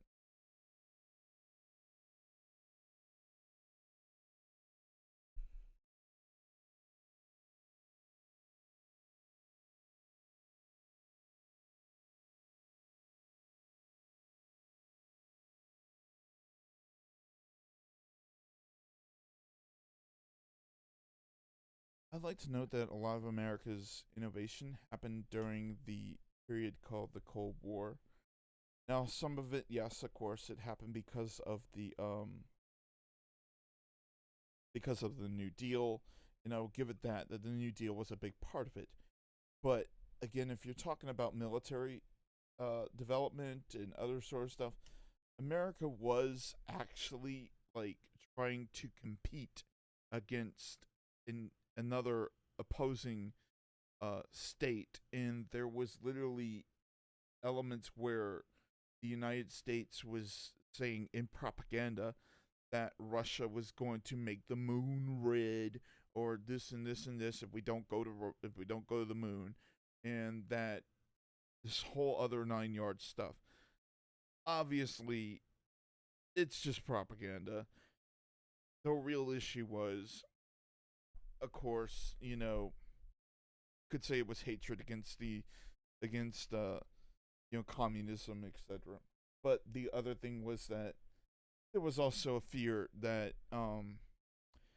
the USSR could build a rocket that has two or three stages to it that could be an intercontinental ballistic missile that could basically strike any point in the world and go all the way around the world at the same time. But the United States had that same thing in the Saturn V. So the United States was actually just as much a threat to other countries, actually, even more so, because the United States profited off of this than Russia. So, yes.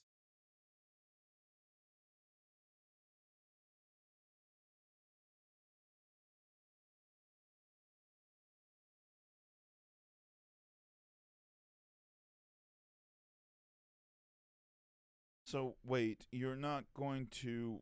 Let me go back and get in.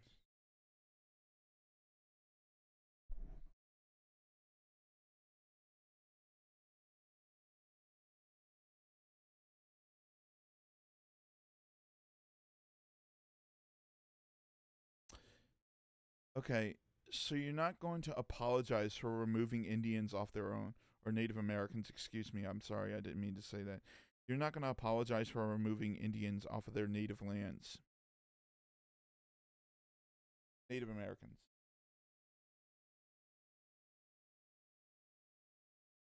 The indigenous people, who their nations were here first.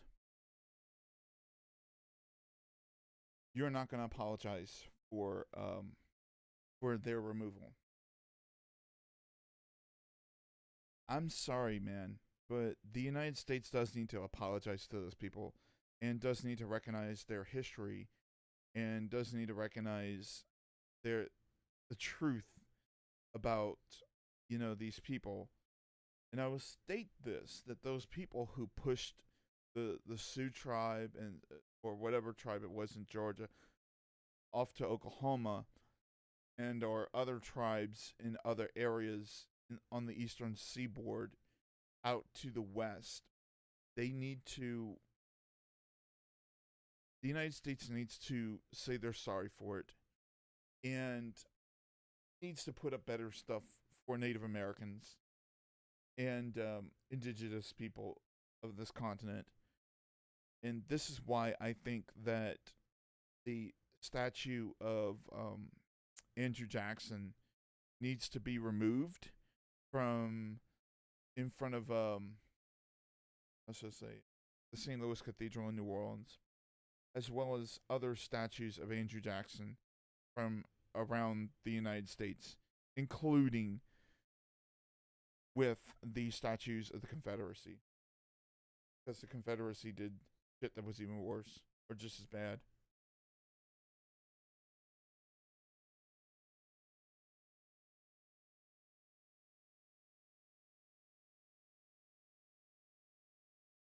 No, America's not the only country who had to apologize. Obviously, Canada had to apologize too, and Canada did. There was a whole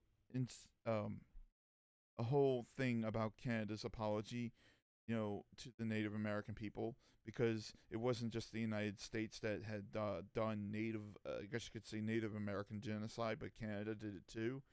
And the thing was, Canada had already said they're sorry for it, but the United States hasn't. And the United States hasn't gone through and actually gone, whatever it is. Um, they haven't actually taught the real history about the Native Americans, what happened to the Native Americans, and this and this and this. No, it's all bullshit, watered down crap.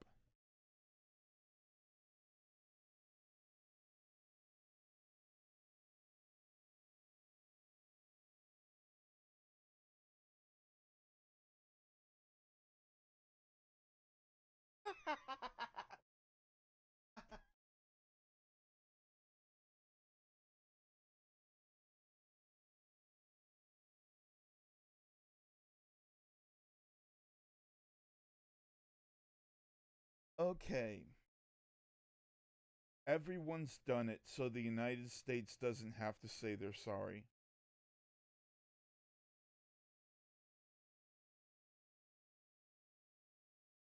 Oh,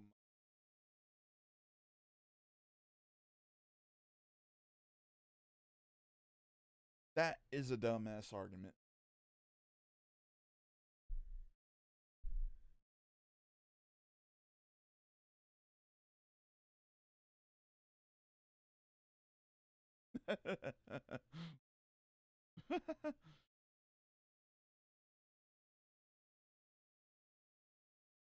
I'm gonna guess he's gonna talk about Christianity, but I will say this: Christianity did not build the United States.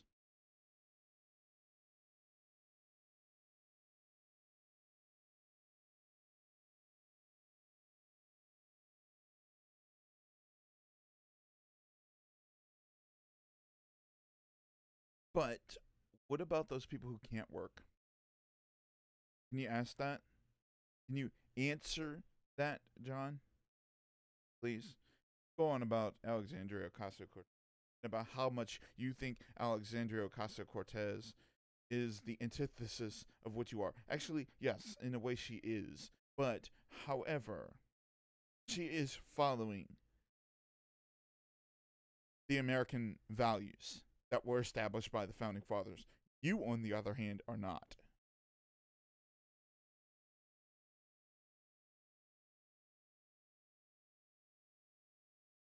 Wait. Did he just say that people who are unwilling to work should not have to work? Did I literally just hear some sort of bigotry towards people who can't work? Like a dog whistle towards the idea of hating people who can't work and then complaining about other things, that this is an idea that that of course you're complaining because you have to pay for these people. John, fuck you.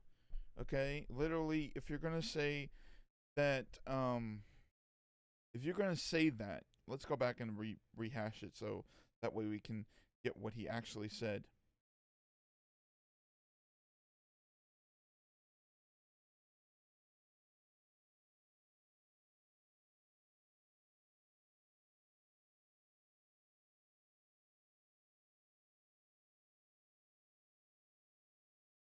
Yeah, the Green New Deal was about um environmental stuff. Uh I think um logistically it wasn't really a whole lot as far as economics, I want to say.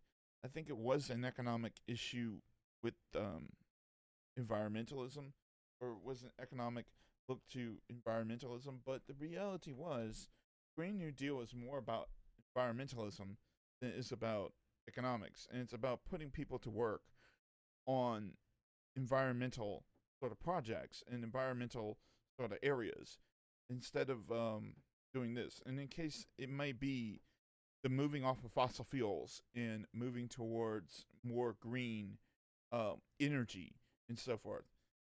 But I know the dog whistle he's saying, the issue of that people who don't want to work, don't have to work, sort of thing. Is basically, um, John Doyle is talking specifically about the disabled, specifically about those people who cannot work. And then him having to pay money to keep food, to help keep these people alive. I'm going to say this right now. John Doyle deserves to pay to these people. It's going to say that that literally my dollar doesn't need to go to a guy who fucking is disabled or who can't physically, work because he's in a wheelchair or something. I'm sorry, John, but you need to pay everything that goes to that person, including all their medical costs, because you refuse to actually do so in this sort of manner, obviously.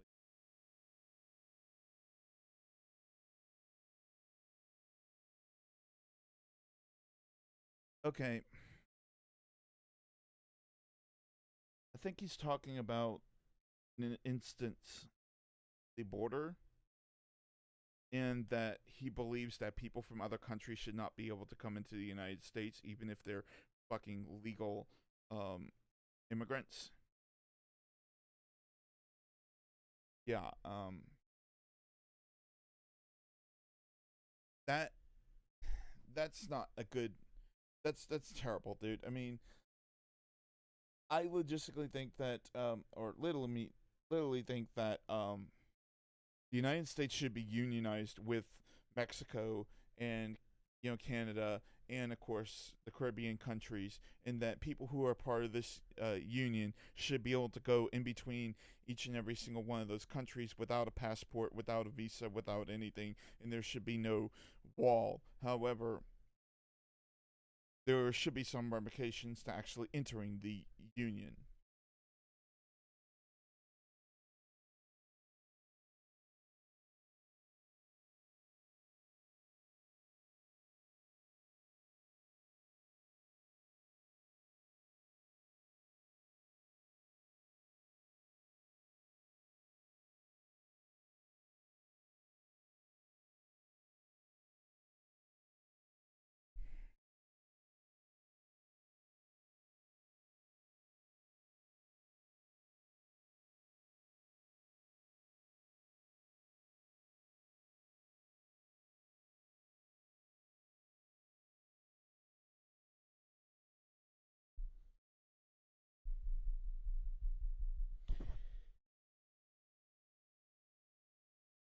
Yeah, I think that's too much because a lot of it, people aren't paid livable wages.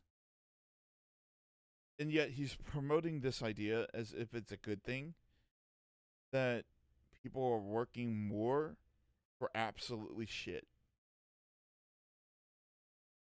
It's weird that he's promoting this as a good thing that people in the United States are working more for nothing.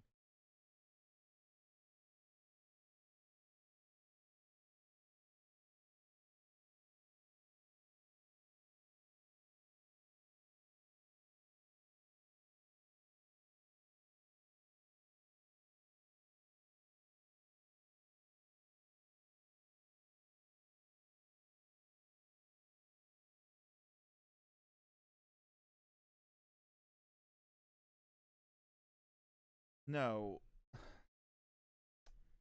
no.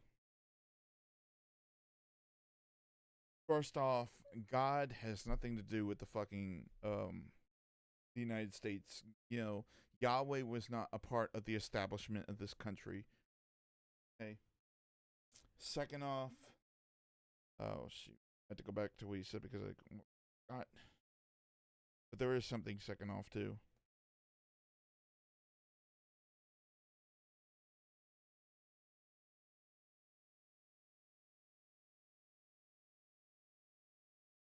But that's got nothing to do with what's being said.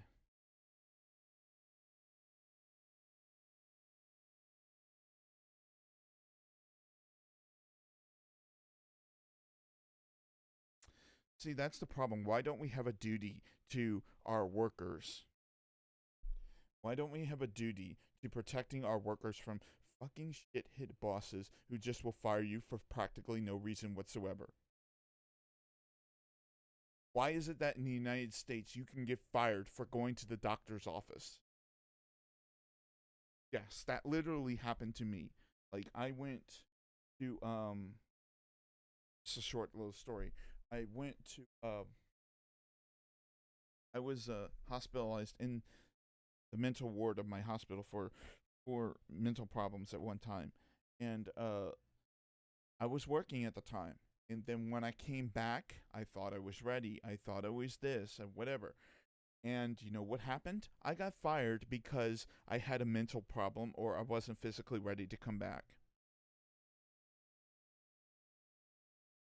Should I have been fired? Absolutely not. I should never have been fired. Actually, my boss should never have had the ability to fire me, as it should have been a right that I have the ability, the position to come back to work.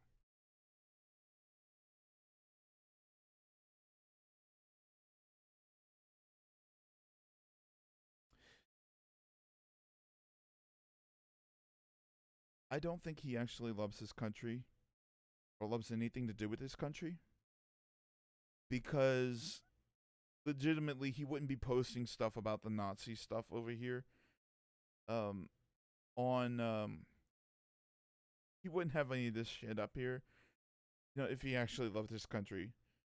And there's another problem with this too. Like, why worship the existence of your country over the existence of your freedom or over the existence of equality and etc.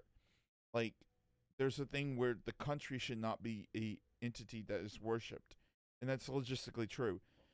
You shouldn't be worshiping hierarchies or systems of hierarchy above your own equal freedom or whatever. That's the thing.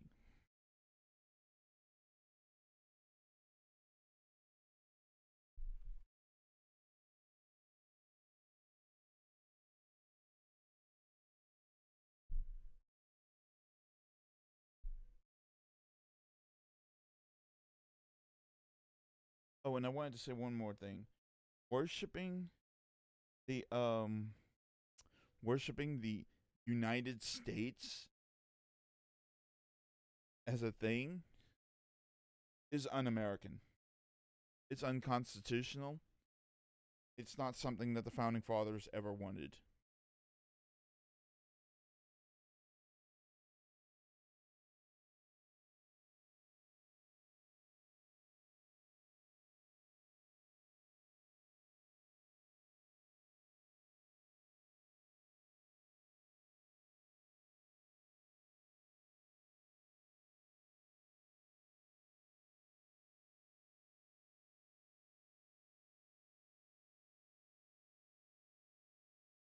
No, in a lot of our wars, except for with the excepting of the last two wars, people were forced to actually go into the military when they turned 18 years old.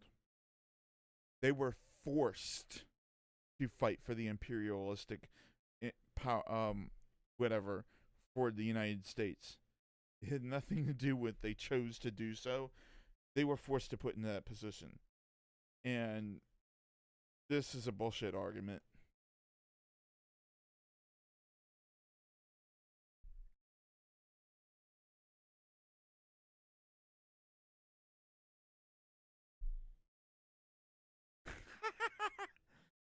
No. I could come up with the other countries in the world that's helped better the world more than the United States. But I mean, this is just more of the same bullshit that we had earlier.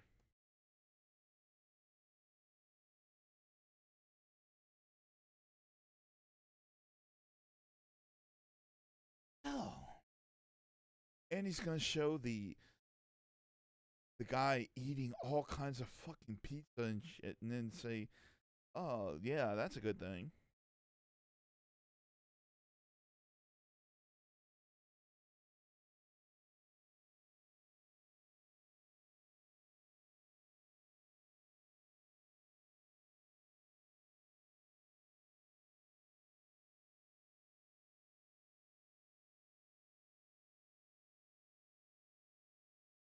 I do want you to know that a lot of food that comes from some American places, like was it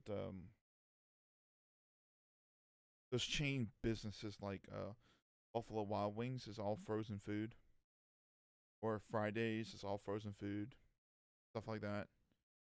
There's not very many restaurants out there that are chain restaurants that actually buy their own food from the United States and or process in the United States. It's far too expensive to buy from the United States.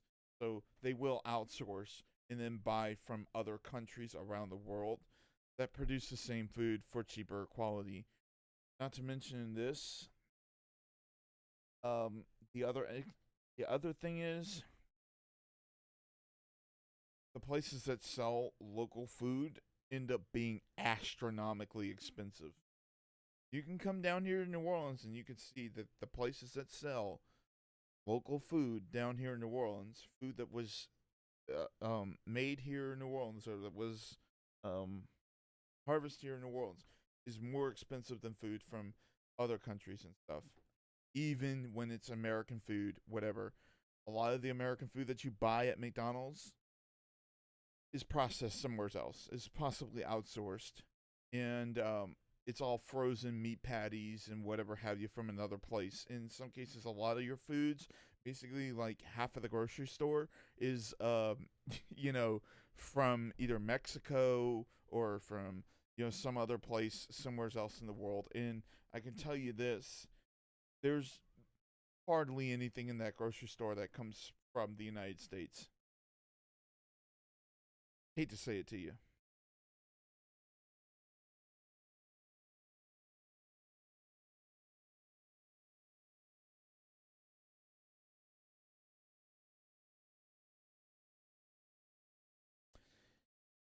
Yeah, he drove overnight for a Philly cheesesteak with probably meat that was actually frozen and came from another country.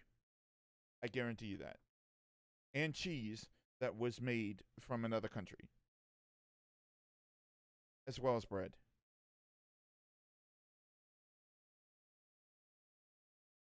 Is that a McDonald's hamburger? Like literally. Let me go back and actually see.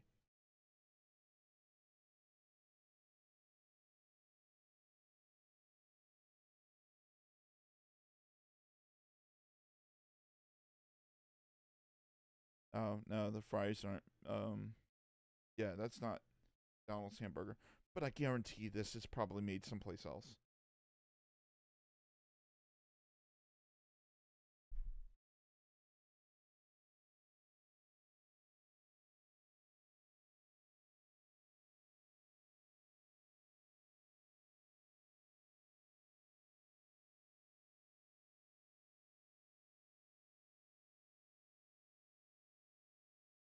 American food is better. American food is better. But 80% of all American food comes from other countries. It's it's of course built here, like put part by part here in the United States. But each of those individual parts come from another country somewhere else in the world because it's cheaper to make it someplace else. It's cheaper to make the food in fucking, South America or fucking, Mexico or whatever, and then have it brought here to the United States.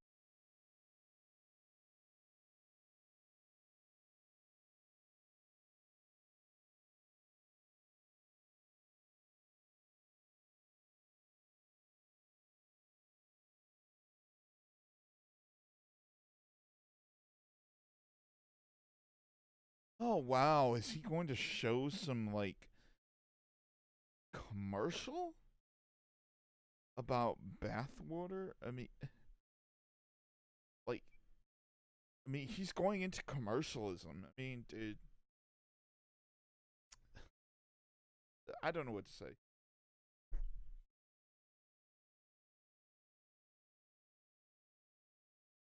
Gamer girl bathwater.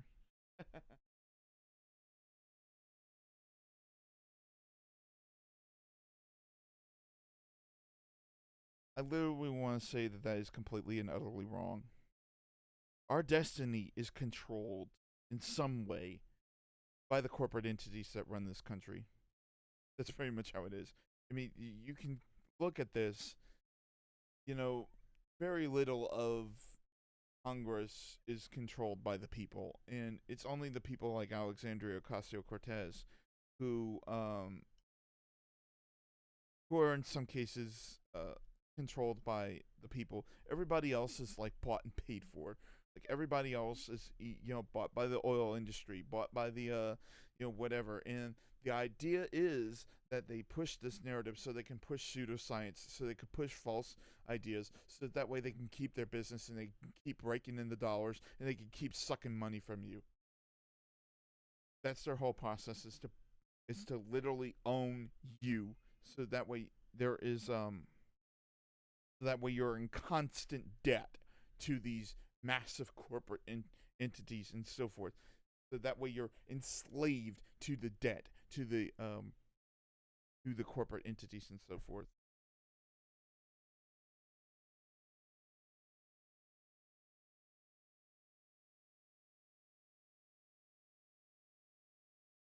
Yes, you can make something from nothing, and literally, you're still going to be enslaved by the corporate entities of the world. And like I said before, you know,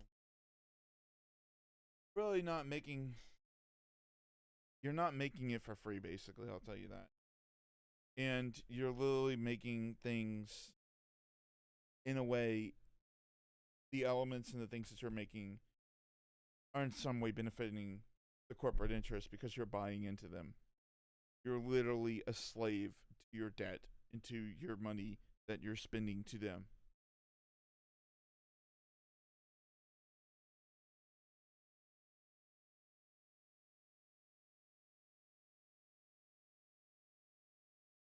No, literally, we're poor. We're poor. Um, might as well go find another country to live in, but you're probably not going to be able to do that because the United States doesn't serve you, as I said before. It serves the capitalists, and literally, poor people in the United States are some of the worst, demographic of people in the world because of how broken our social system is. And this whole bullshit idea that you can just get up and find a job and then work. First off, jobs aren't that easy to come by. And if you're living on the fucking streets, you're probably going to get arrested for something, stupid, dumb, retarded, or whatever. And then you're going to have something on you. And then when, of course, you go to apply for a job, you're never going to be able to get it because you got this fucking, this, this felony crime on you that shouldn't actually exist because it's not considered a felony by any means necessary with the acceptance of the United States dumbass federal government. But I will say this, that in the interest of the corporate entities that want to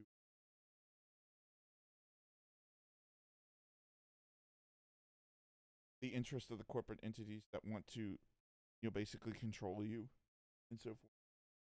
But the thing is that yeah, you don't have very much of a chance of doing that. And then when you do get a job, you're getting $7.25 an hour, and you gotta pay like $1,000 a month for fucking rent, and then you don't have any money for gas. You don't have any money for um for food. You have to pay another $400 a month for car insurance. And obviously, you don't have enough money for that, so you don't end up paying the car. Then somebody ends up coming towing your car away, and then you get the whole picture. It's not something that you could just lift yourself up off the ground. And then it exists that the element of paying $40,000 a year for student loan insurance or debt insurance. Yeah, literally, you can lift yourself off the ground. I don't agree with that.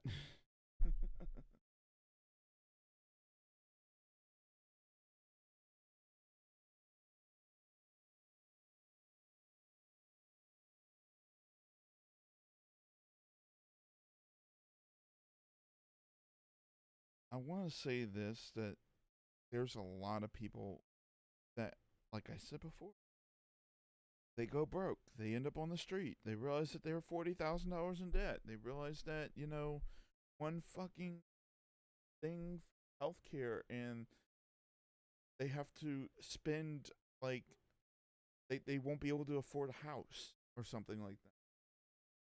Like, there was this one story where this woman, she was trying to get married, and she had, I think it was cancer, and then when she got out of the hospital, she had to cancel her entire wedding plans because the hospital bills were like $50,000. So yeah, this is our bullshit. Sorry, but it's not an argument.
Yeah, I will say this.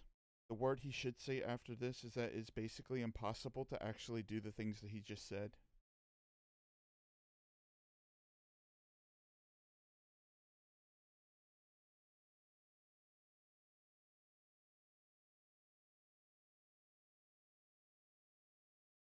Oh god. He literally goes on about the standard of living while showing a Tesla that crashed into a fucking building.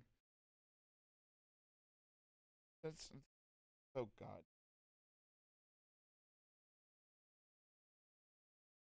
What can I say, man? Literally, I know, like you said before, but he was that he thinks America is so um, connected to technology. America is obsessed with technology and so forth. That America's more worried about, about taking selfie pictures and stuff like that. No, um, well, actually making a video on YouTube. He's saying that, doing that, and then he's showing obviously a picture of this so-called failed idea of Americans, you know, showing, being so worshiping themselves or so much to the extent where they that worshiping their technology to the extent that they went and destroyed their technology or something because they were fucking or destroying the world or the buildings or whatever the fuck. And of course, I know. I think he's got a Twitter account. I think he goes on there.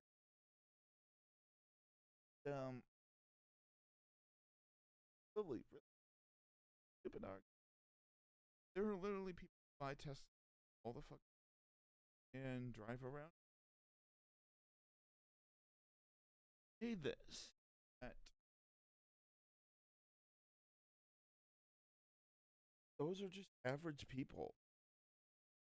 Literally, somebody who had a Honda did that, and it would not be much different.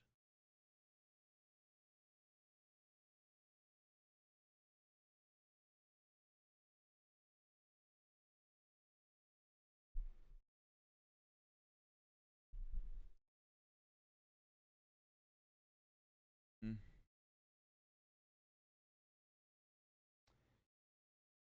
Nope, no. If he was talking about like Africa or he was talking about like the Middle East, maybe. But he's talking about Denmark, Norway, and Sweden. However, there's something to note. Actually, look this up. Let me. I think the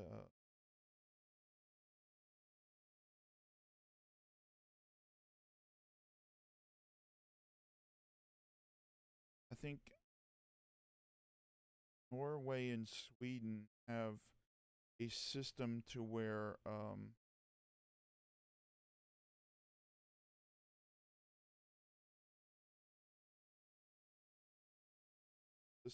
they can uh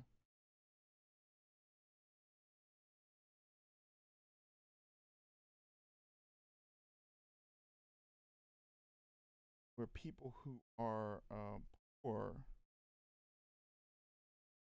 and they get benefits and money from the actual government as well as complete housing for the entirety of their lives.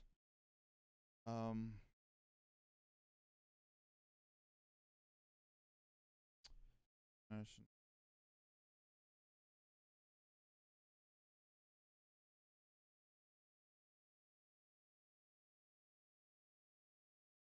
under Swedish system, employers, but not employees, and self-employed people must pay social security taxes before the government uh, or arrangement. Employers and self-employed people could, under certain circumstances, be required to pay social security taxes to both the United States and Sweden work. Swedish stuff. But yeah, literally, I think oh, this is the same bullshit. Literally, I think people in Sweden. This is United stuff. Swedish site, but literally, people in Sweden actually get paid. Like I say, I think um just for existing, some sense, and they get like total housing and everything. Everything that should be here in the United States. I mean, I have a thing where if you go homeless, like you only have I think like 30 days to live in a homeless shelter. But in Sweden, you can actually be in there for forever, and or as long as until you actually decide to leave. And the other element is, I think it is, not so sure. And the other element is they consistently give you benefits and other stuff, and they consistently have this network, this social net to prevent you from ever really going, physically broke. And the social security system that would be set up in Norway or Denmark or whatever actually doesn't, from what I know, even have a even have an area where they can stop giving you Social Security, which the United States has that. The United States, if you make over like $2,000 on SSI, then they start charging you for the SSI, and they cancel out your entire SSI stuff.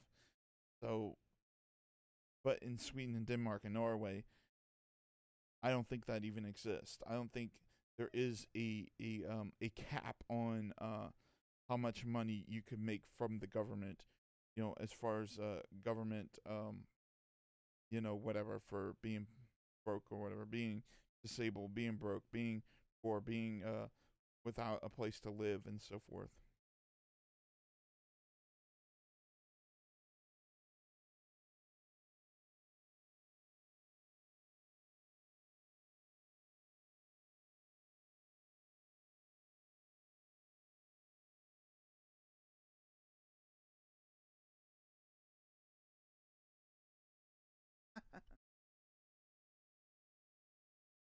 Does he actually mention the poor people who don't have a house at all? Because there's a shit ton of them.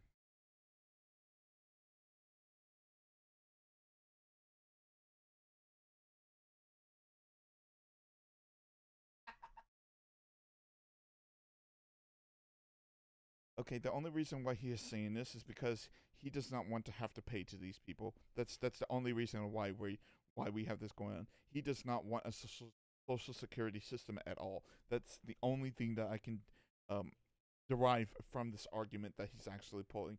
He does not want his money going to people because he doesn't believe in this thing that will benefit people. No, he believes that that being able to obtain things is a um, is something that's earned. But literally in today's society, with the internet and with this and with that,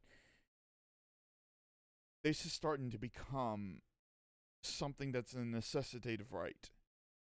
And being able to access the internet is more important in today's day and age, where a majority of the stuff that you're going to buy, except for maybe what's at the grocery store, is going to come from Amazon or going to come from some website online. And not to mention that, likely one day, it's inevitable.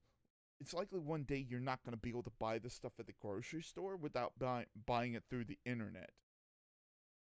So, I mean, not being able to have technology, um, it's detrimental. So, his whole argument that literally these people have all this technology, blah, blah, blah, blah, blah, blah, whatever, it's all about the fact that he just doesn't want to pay for, you know, the guy who can't, you know, can't physically work because he's missing legs or something like that, is you know getting a cell phone off of John Doyle's fucking tax dollars. Which, of course, to be honest with you, if you know anything about the tax system, you're paying very, very little into it, anyways. And what John Doyle actually pays into it for this guy's cell phone or whatever that he necessity needs, um, it's not much.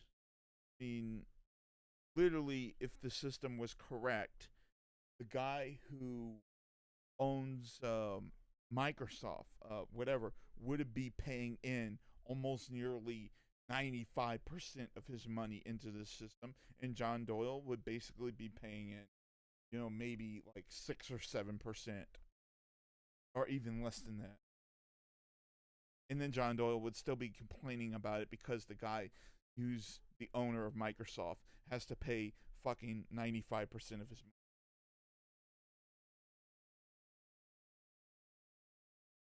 money.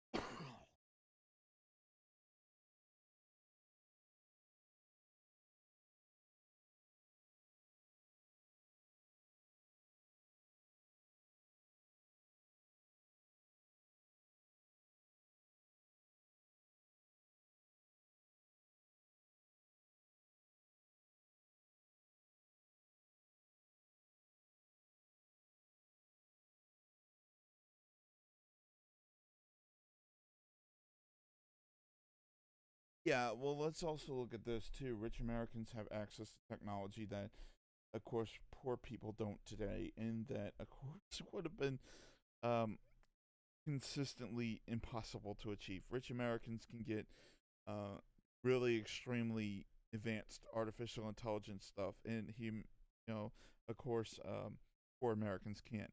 Actually, rich Americans can buy in whole entire studios, fucking $20,000 cameras, fucking $15,000 microphones, a $40,000 computer. No, actually, no. Sorry about that.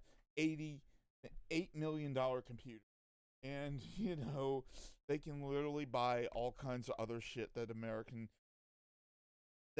poor Americans are not going to be able to ever be able to afford or buy ever in their lifetime at all. Period.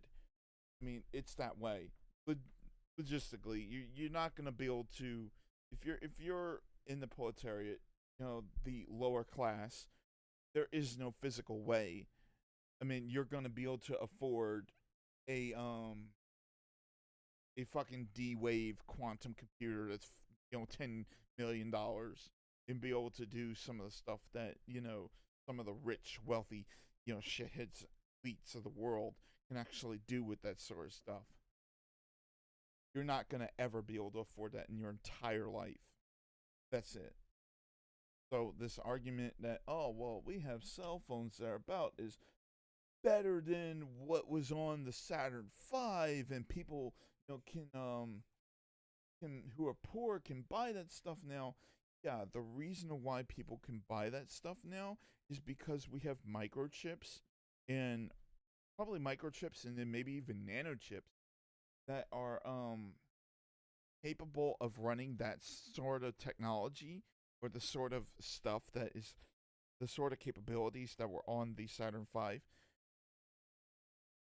in small devices that are manufactured in mass numbers in foreign countries, just like the food.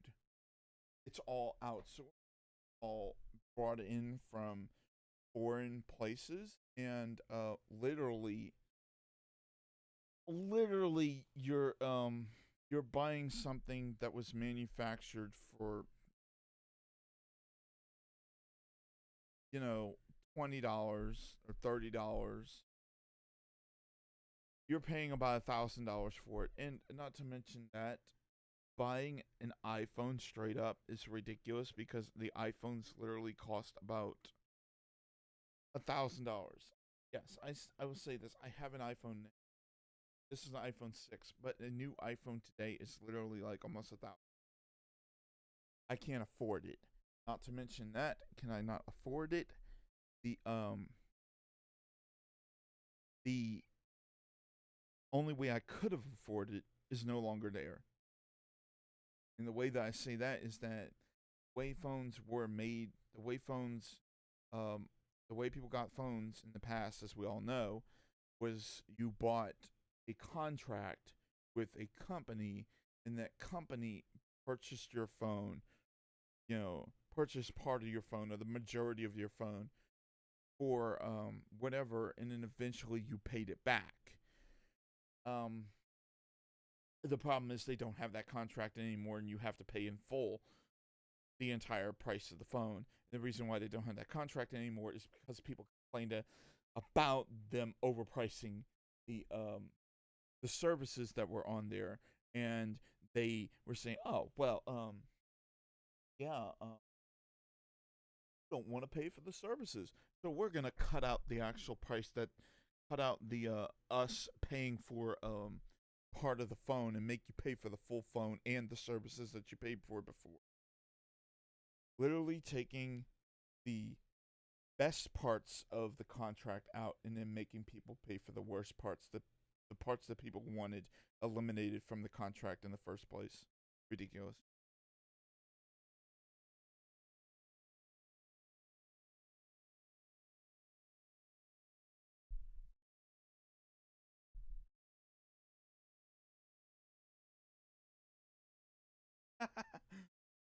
Literally, literally, the argument gets down to I pull something in my kitchen and the water comes.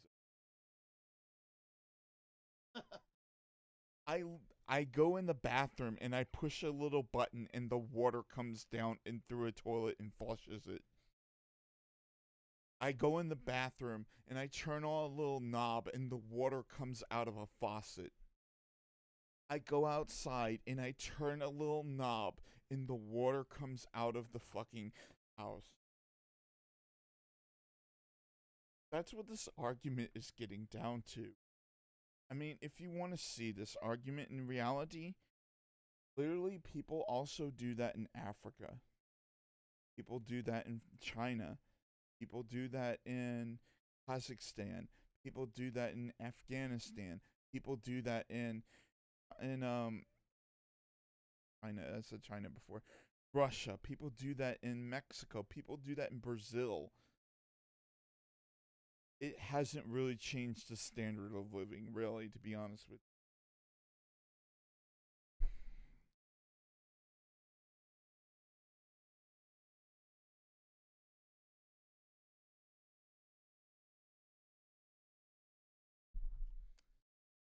you. Wait, I want to give you this thing. Literally, there is two patches in the Pacific Ocean that are filled with nothing but plastic. We are consistently putting more carbon dioxides into the air, polluting our air system to the point where possibly before the next century, there's not going to be enough. You're not going to be able to breathe, and it's going to be like trying to breathe in a bag. And then this guy is saying that there is less less things to complain about or something. Come on, man. There's literally tons of things to complain about. I mean, we can sit back and then say this, the fossil fuels. Yes, of course, they are polluting our air. They are doing this. But you know what the other thing is? They're also running out. Minerals and other stuff. Consistent stuff that we use is eventually going to run out. And you're saying that, oh, we're running out of stuff to fucking complain about. Get out of here.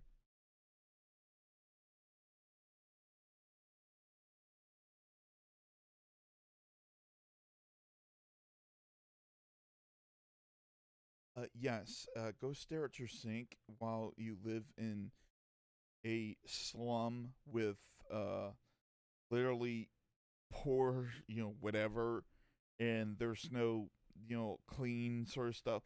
Go look at your sink if you live in Flint, Michigan, and you basically have polluted water and shit, and instead of actually complaining, or I meant pushing for a $15 minimum wage, I meant to say, a livable wage, which is a good reason to complain when the government's not actually for things like a livable wage or shit like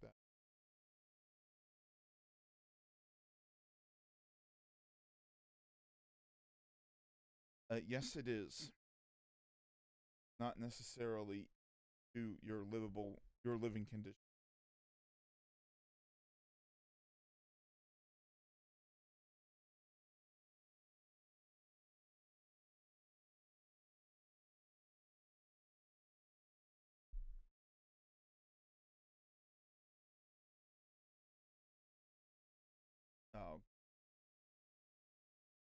I know he's gonna get into some crap about equality and shit, and then say that, oh well, America's bad because of this, or America's equal as it is, and then not realize that America's not exactly fully equal. And of course, he chose Donald Trump to just say that, well, America's already equal, so don't complain about it. Oh my god. No, no, no. There is a problem with this. Okay. Logistically, you have, I know I keep saying logistically, but really, you have people who are gay who are being denied, um, who are being denied the ability to gain wedding services. You have people that are gay and transgender that are being fired from their jobs. You have people that don't, or that are having their rights to their body autonomy being taken away because of some stupid ass religious beliefs. You have legitimately, um, there's still areas of, you could say, of enforced segregation. There is still areas, um, where people are discriminatory towards other minorities, people that are, you know, people that are from Mexico, or people that are from China or something like that. And literally that this argument doesn't hold any. And if you want to push it down to just like white men, or white, whatever. Problem is that you have gay men who are being discriminated on, who are not treated as equal with straight men. You have transgender men who are not equal with cisgender men.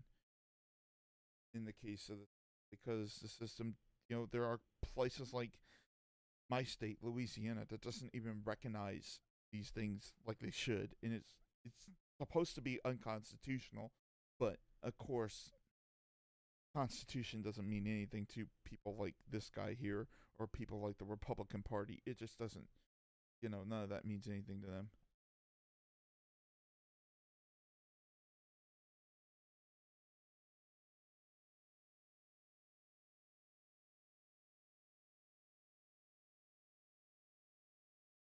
Okay, so he's saying that because, you know, you're not equal to this person in the fact that you're smarter than them, or you're not equal to yourself because you're smarter than yourself fucking an hour later. Um, thing. Biologically, there are some cases where you could say, yeah, evolution, the process of where people are evolving different paths, but some way, we all are capable of critical thinking. We're all capable elements to the extent where quality should be under the law. And for him to sit back and then say, well, not everybody's equal, because not everybody's equal as far as intelligence. It's actually a case study of that, element between me and him, because obviously he's not nearly as smart as I am. But the idea is that you can't classify me as being higher equality than him, or him as higher equality to me, because of some intellectual issue. The idea is that anything that's able of sentient or critical thought should be equal to itself, to everything that it's around, or is that has the same equivalency in thought. Um, there is no this, I'm whatever, blah blah blah.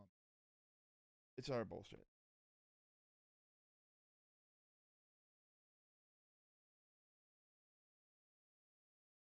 Yes, and that's how it is in morality too.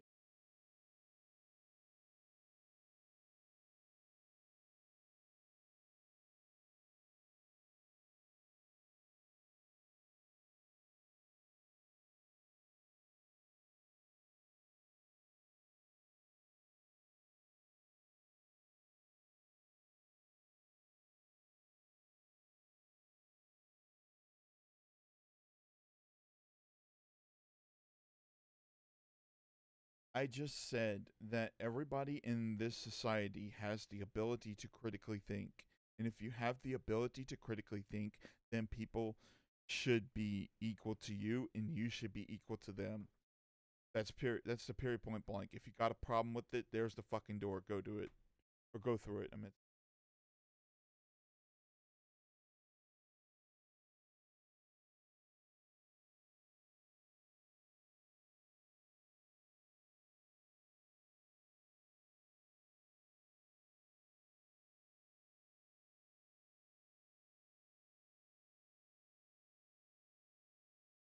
no, women don't choose to work less. See, the thing is that um women will try to apply for, and there's certain jobs that men will get over women. Like I could say that you could literally have a job where a dumbass man ends up winning the job over a woman who has a college degree or something like that. Or not necessarily a college degree, but something close to it is more intelligent, that man. In addition to that, like I said, not only with women, you also have that scenario with black people and with gay people, people that are straight, um, and you also have it with cisgender people, but people that are straight, people that are white, and people that are men have a much greater chance getting a job than a gay transgender black woman in any sense. Actually, a gay transgender black woman has probably the lowest chances of getting a job out there, even when they have a degree. So this issue of, oh, they're you know the issue of you know job equality and stuff like that, and then they're complaining because they're not getting enough pay and shit like that. No, logistically, they're not getting the jobs that they are able, that they are that they have degrees in. In addition to that, some people who are actually getting degrees aren't getting paid the proper amount that they should be getting paid for the degree in the hours time spent working in the field. Also added to that, the people who are working in the fields that, like how should I say, um fields like where a grocery store is, they're also not getting paid enough, and they're forced to. Some people are forced to work those positions and work like three jobs just to meet the minimum wage. And if it was up to Republicans, they would be wanting to push more scenarios where people have to work more jobs that are beyond their physical capability of actually being able to work, to be able to get a to the area where they can pay for their rent or for their water bill or for their electric bill or for their gas or for their, you know, their car payments or something like that. It's just that it's getting to that.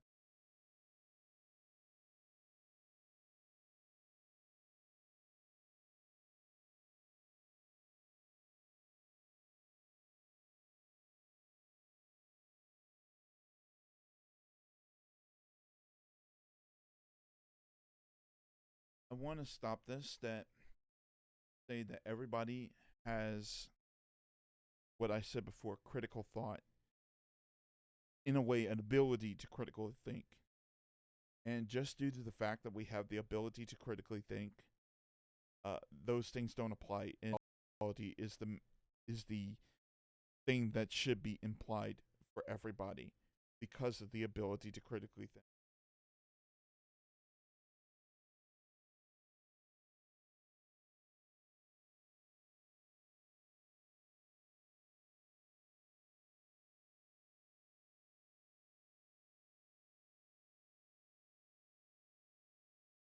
Let me say this.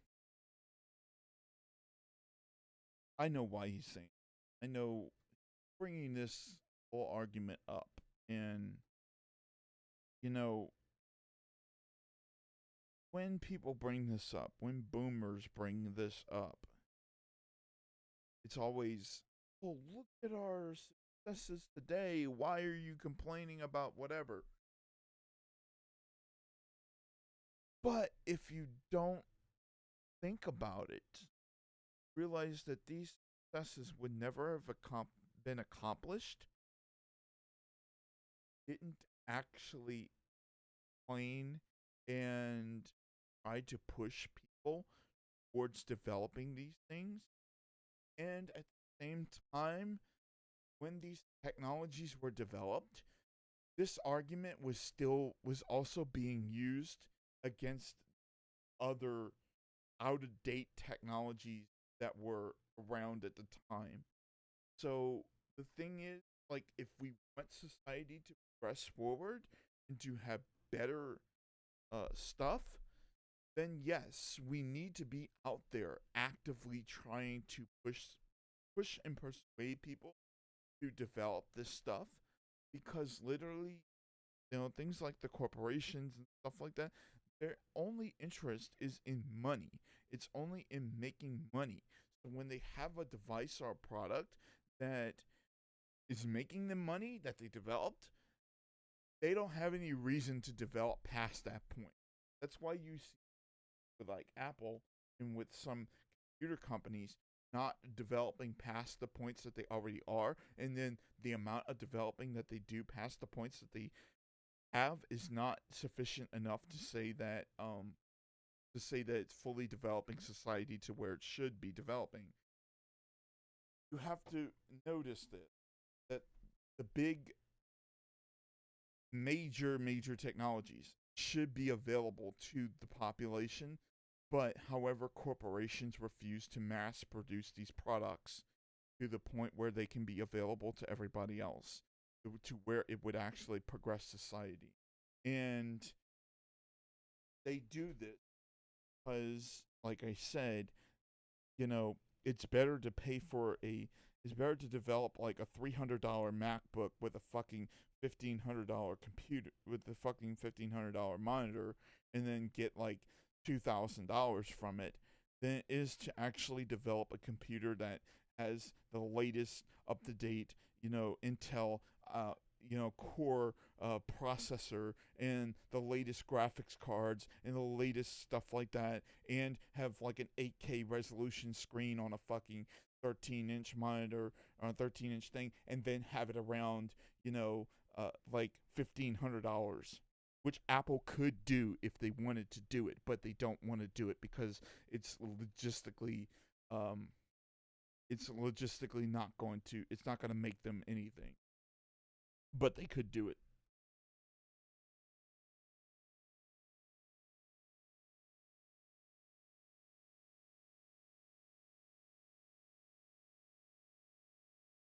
Oh my, oh my God. So he's going to use Snapchat to make fun of Hillary Clinton, or he's showing a picture of somebody who went through and used Snapchat to make fun of Hillary Clinton and Donald Trump during the debates, and then say this as a reason to disregard um, people's complaints about how society is not progressing for.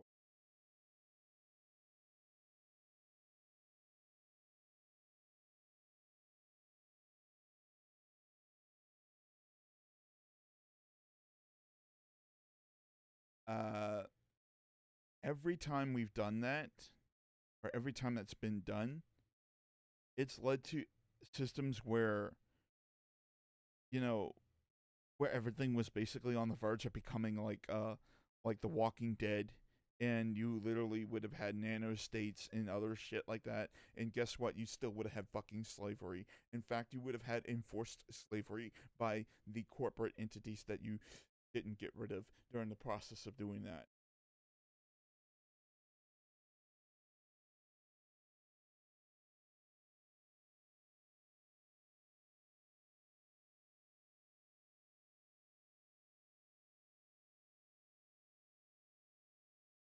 No. The problem is when there is not enough um regulation to allow people for freedoms, especially regulation that's controlled by the people to an extent that protects people that are minority based groups. And if you're talking about the idea that, well, you should be able to offend because it's your right to do so, well, I'm deeply sorry, but it's not necessarily your right, except for in the instance of the First Amendment where it says so. But it's not your right to come on my property. It's not your right to take my stuff. It's not your right to just do whatever, or to go on the fucking my fucking store and then you know and then fucking complain about how one of my best customers is not, dressed appropriately to your standards, or how my fucking employees are not dressed appropriately to your standards. No, fuck off, dude. That's the whole argument with that. Literally, you don't have those positionary rights to do so. Period.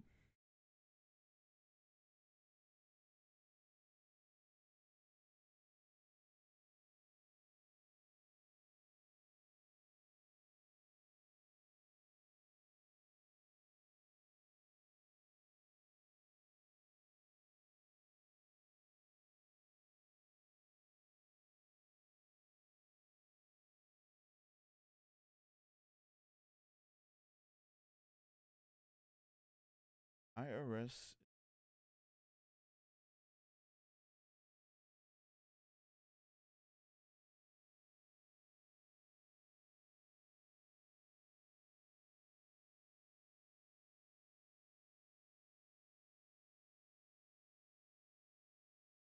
you know, literally want to be the guy who ends up going to jail for not paying his taxes just because you believe that the IRS isn't. Go be my fucking guest.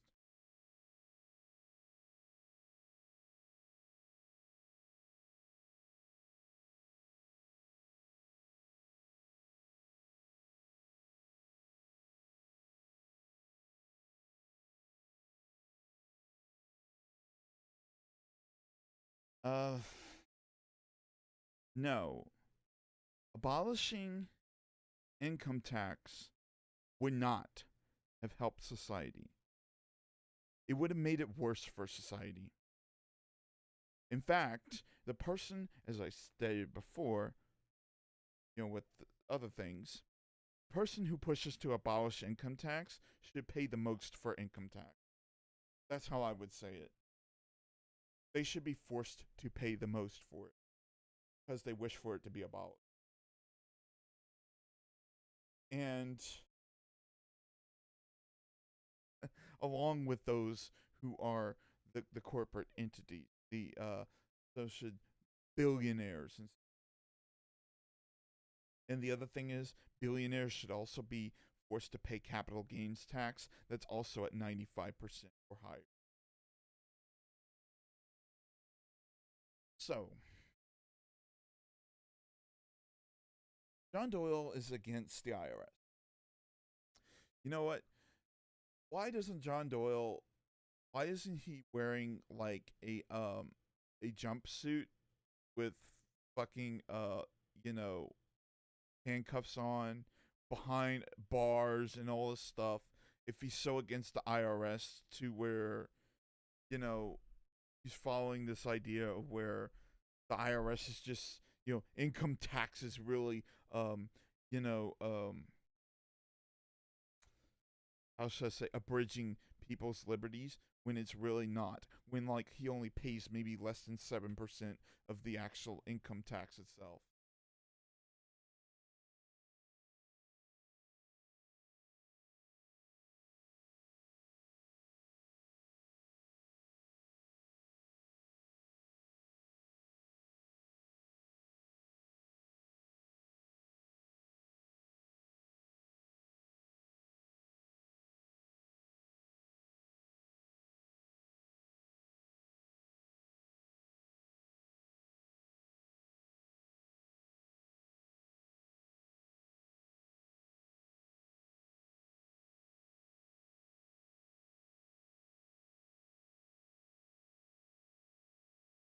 I'll just. Okay, so the thing is that taxation helps pay for things like social programs, etc., etc., etc. They help pay for health care, helps pay for schools, helps pay for all kinds of different things that, of course, John Doyle doesn't believe in. Of course, he believes, I'm pretty sure, that the only thing that taxation should go to is to the military. And to be honest with you, that is actually the smallest thing that taxation should go to, or the thing that takes up the least amount of tax dollars. But the issue is that, literally, in if you're against the IRS, well, yeah, you need to go to jail. That's the point, because literally the IRS is there to, help people in a way. It's there to pay for social services and help keep the government together and keep it from falling apart and et cetera, et cetera, et cetera. It's there to prevent collapse. And people who are against taxation are, in my idea, for the idea of the collapse of the government. Like, they would rather the system just fall apart instead of actually exist, even though they say they don't believe in that. That's my thing. All right, I think we're done for today, and I think we're going to finish up the stream and actually um, go into whatever. I didn't get much into it. So, I will see you guys later. Thanks for watching, I guess.